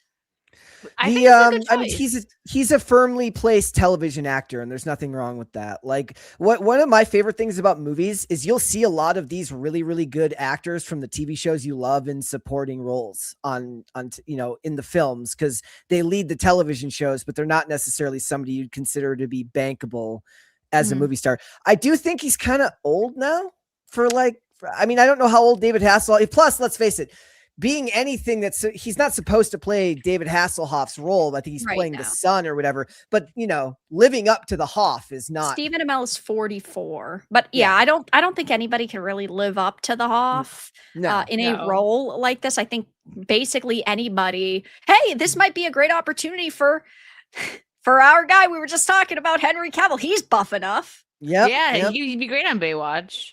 There you go. I would rather they have spun off the far underrated Baywatch Nights, where they turn him into a private investigator for literally no reason. Yeah. And then the second season is like the X-Files and they don't explain it. Yeah. Oof, it could happen. It could happen. 44 is not old. I see it in the chat. 44 is not old. 44 is not old. And he is also in fantastic shape because he had to do that for Arrow and he had to do that for Heels because he was playing a professional wrestler. Right. But in general, in Hollywood, they're usually looking to cast younger for something like that. But I'm guessing he's supposed to be some sort of mentor in that show. And David Hasselhoff was 37 when Baywatch started. So he's still quite a few years younger. But it also depends how long it would go, because obviously if this is just like 1 or 2 seasons, then 44, 45, 46 maybe, like that's fine. But if they wanted to span 10 seasons, which very rarely happens now in Hollywood, then you're getting into an actor potentially being too old to hold on to this type of physique for that many years. But there is quite a difference between 37 and 44 in terms of what is happening on screen. Like, again, 44 is not old by any means. I guess, Brett, you're going to be dying basically tomorrow at this Yeah, rate, like 34 before I old, hit 40. but yeah. Yeah. And I don't look anything like Stephen Amell, so I'm definitely dying tomorrow. You're toast. You're toast. GG, Brett. But I think that Rip. I'm curious to see obviously what happens with these two. I do like Jacob Elordi. I loved him in Frankenstein. I obviously am not going to see Wuthering Heights, or I'll watch it at some point, like against my will. But I don't know if he'll quite be a good James Bond. No, I know I'm when they unsure did the too, but we'll see. I know when they did the Baywatch movie, what's his name? The Zac Efron said that it was like getting in that type of shape is not something you can prolong. You can't do Right. that for an extended period of time. It's like it's like not Henry Cavill. It's like Hugh Jackman when he gets into shape for Wolverine. Like they can do it for a couple of months. Like if you've ever seen Captain America Civil War, when Steve Rogers grabs the helicopter and pulls it back to the building, they were literally like, they're doing sets right before they go to shoot, so that they literally have a physical pump on their muscles when they go to shoot them. They Right. can't hold on to that forever. It's true. But Yeah, wasn't Hugh Jackman, didn't he do like some kind of like crazy water diet for like a week or so, like right before like a shirtless scene or something that he got like sick from? Yeah, they're Yes. basically dehydrated. They don't have any water in their body because it Yeah. it shows more definition on their, on their abs. That's oof. rough. It, sucks to suck, I guess. I mean, like, I don't know. It's tough because it's like, ooh, they're getting paid $20 million to do this movie. Like, do I feel that bad? But at the same time, like, obviously people's health comes first, but also I would dehydrate myself for X amount of millions of dollars. So like, sign me They up. should all the dudes should be on steroids. Every single one of them. I don't want any of this natural diet. Like if you're playing a superhero, you should have muscles on muscles on muscles. You should be jacked to the gills. If Alan Richson does it just for the fun of it, then these guys can do it all the time.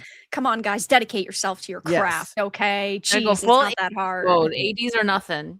Yep. Yeah. And the women don't get off easy on this either. They should be in the No. same amount of shape for women. There should not be they should not just be allowed to look however they want to look, because women don't expect the same thing from the characters. They should want to look like a superhero. Yeah, I mean, I Exactly. don't want a 500-pound blue-haired land whale flying around as Superman or Supergirl. Get your priorities straight. If you're not going to do it right, somebody else will take the role and do it better. But also, I believe that all sports should allow steroids as well. Like, as far as I'm concerned, everybody should just be able to do whatever they want so that they can hit the ball as far as they possibly can. Every baseball player should be on steroids. I mean, hey, listen, if it'll make it more entertaining for the onlookers, I mean, you know what? It's all Sure. for it. Why not? There was at some point somebody was gonna do like a steroid Olympics where it's like everybody's allowed to just get on the gear. I was like, I would watch the shit out of that. Are you kidding That me? would be insane, though. Holy shit. That would be wild. I would be the first person there. You know, I don't really care about sports, but yeah, I'm up for it. Well, that's why people liked baseball during the home run race in the 90s. That was the steroid era, right? Because everybody was suspiciously hitting tons of home runs in far greater numbers than they used to, because everybody was on steroids. It is what it is. Risk it for a biscuit. Thank you for the 2 for the Rees. Thank you. Retro, thank you for the 5. Hard to believe that Amazon will ruin both James Bond and Lara Croft in the next 2 years. At least Craig's Bond ended with Spectre, not No Time to Die. I am so sad about Lara Croft because I do think that Sophie Turner is an extremely beautiful woman. I don't see her as Lara Croft at all whatsoever, but you can only blame an actor so much if they're given a bad script. And with Phoebe Waller-Bridge and one of the Marvels writers being at the helm, you know that it's going to have cringe feminist moments, especially with like Phoebe Waller-Bridge admitting that they had a boob debate on set and, oh, are we going to cast somebody who's unrealistic? Like, I'm sorry. In a video game series where the main character literally fights a fucking T-Rex, I don't care if her boobs are unnaturally big. Like that should not be the priority. Like pick a struggle. Stop arguing Yeah. for reason when she fights dinosaurs. It's gonna Yeah, that's save her from the T-Rex. Okay, it's Right, gonna the swipe and execution. miss. It's gonna bounce right off. I mean, if she had the big boobs, she'd have Oh, the yes. inflatable. She'd be able to swim across the harbor. So, you know. Like that's what I was saying. I'm like, even if they found like an Angelina Jolie clone, right? Someone that looked exactly like her, it's still gonna be crap because of the script. Phoebe Right. Waller-Bridge being attached to it is just like it's a no from me.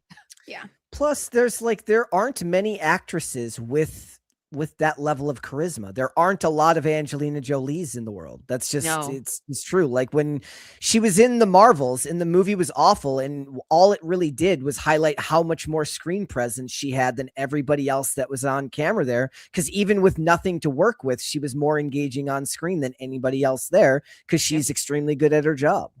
Yeah. Right. And now we have a lot of women who are very like beautiful or sexy, but they're written in this way. And part of it is just them not being as good of actors, where they come off as cringe girl boss feminists. And Lara Croft is definitely a sexy, strong woman, and she is very sassy. But you have to find an actress who's able to portray Lara Croft as not being so forceful where it comes across as feminist, but also find writers who are willing to write her in a naturally sassy, while being strong way, which I just don't think that either of those combination exist right now.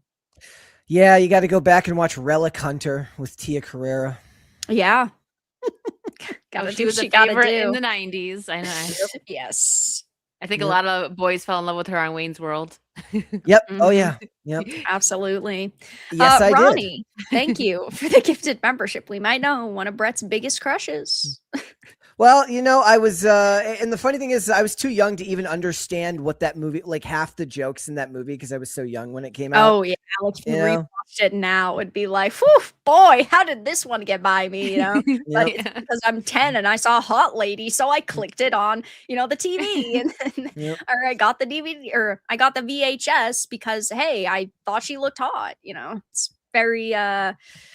It's very different now, but It you is. know, children don't have that nowadays because everything has a lot of hot women in it, which is good, but a lot of bad Do you- humor too. You guys would know more about this than me, because I'm assuming if you guys have played any of the Tomb Raider games in current year, I know there's been like a large discussion over the years about the themes of colonialism in Lara Croft in Tomb Raider games.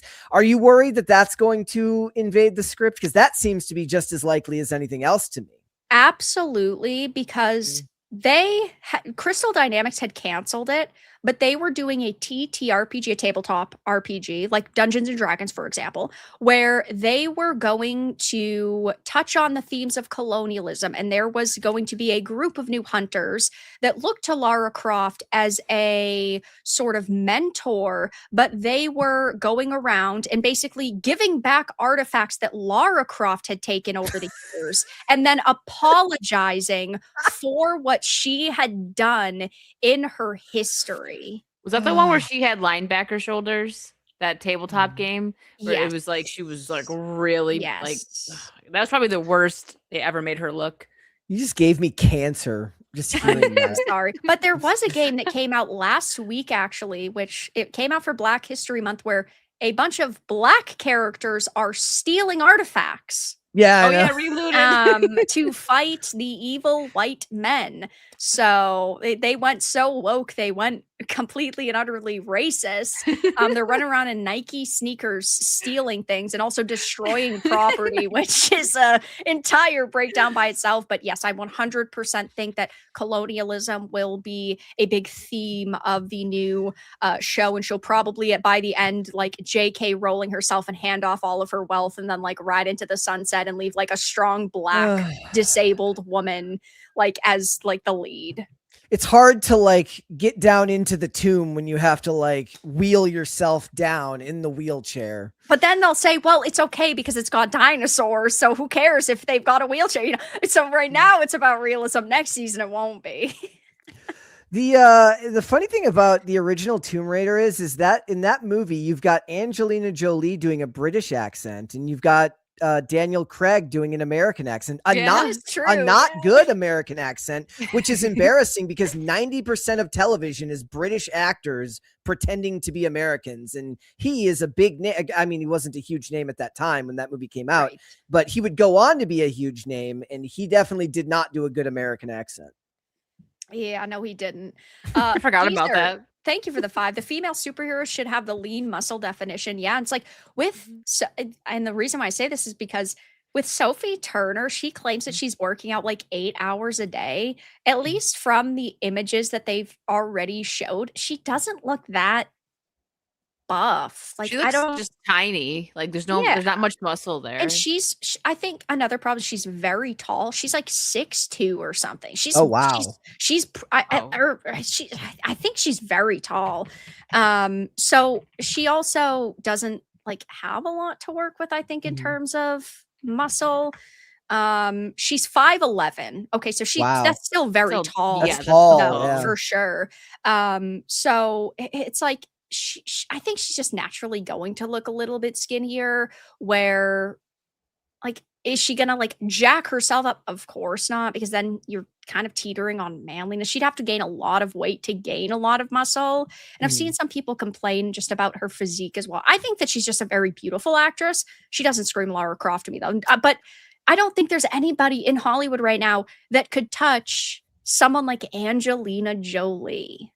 Because No. not only did she have the look, she's a great actress. So Right. she's got both down. So yeah. The other thing is like the first images they picked were the worst possible ones you could have picked if you wanted to actually garner interest from original fans, right? Like you had the studio shot, that everybody called right away, which is that it was going to be a bait and switch.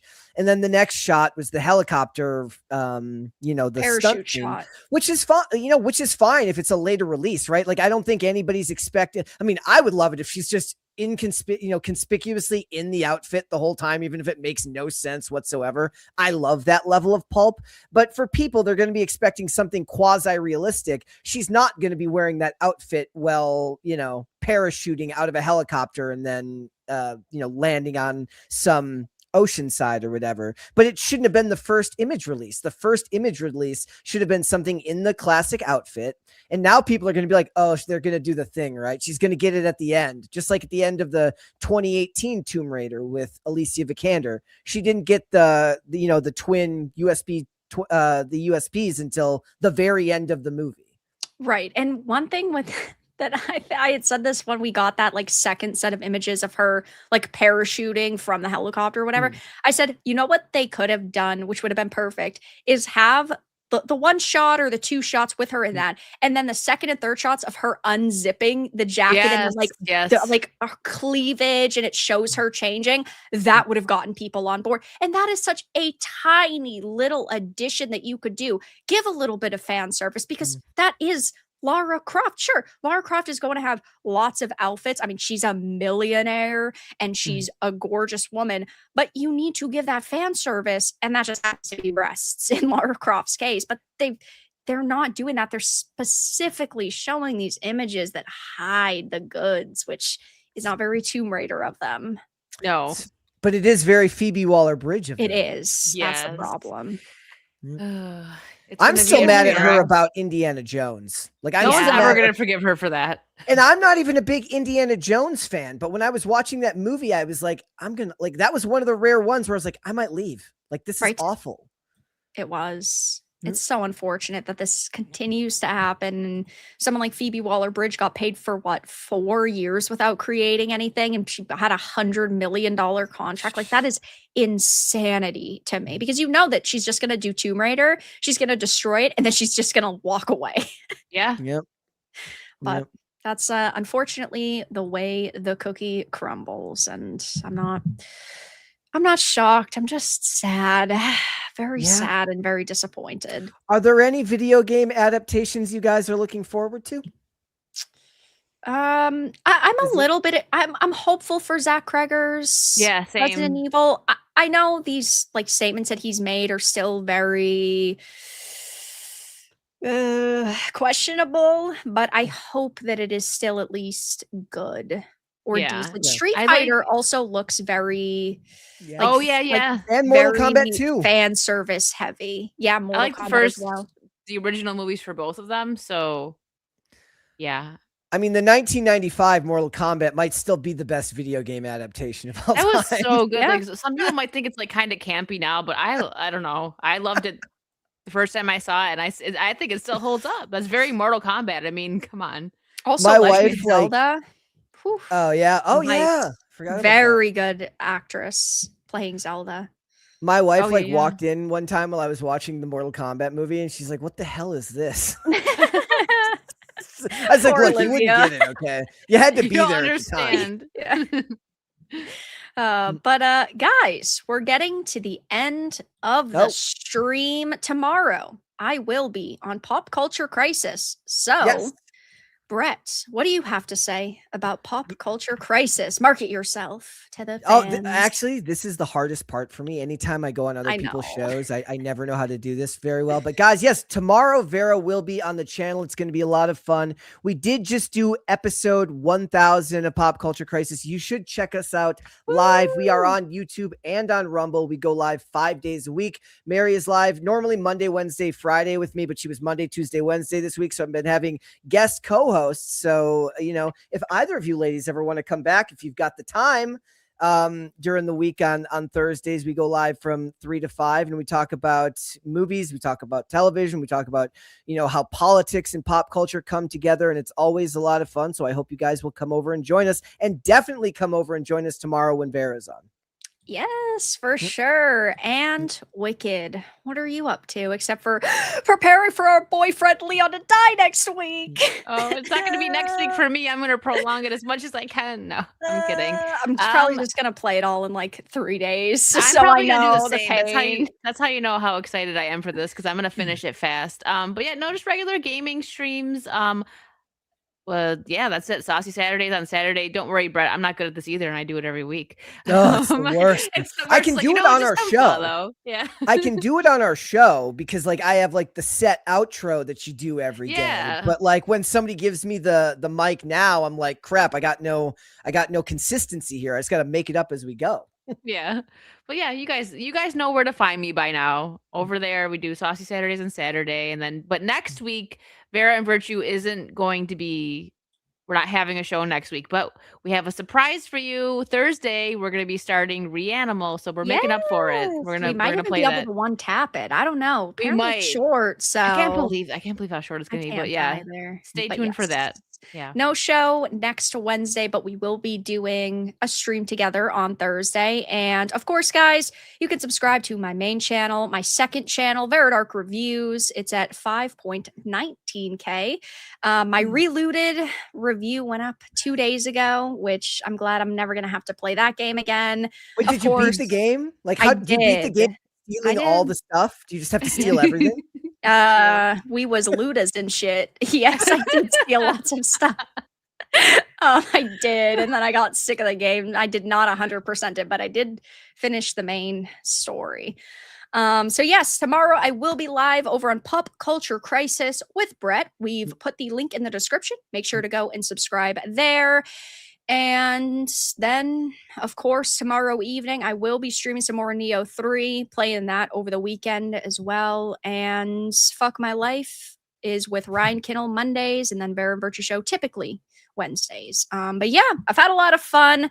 Hope you guys have had a lot of fun too. Really quickly, Retro, thank you for the 5. Mortal Kombat 2 will continue the retcon storyline with Scorpion's so-called son and Sonya's attraction to Jax, not Johnny, probably, but I hope it's still at least a decent movie, if not amazing. So yeah. But thank you guys so much for being here the past few hours. Thank you for hanging out. Thank you for stopping by, and have a very good rest of your evening, everyone.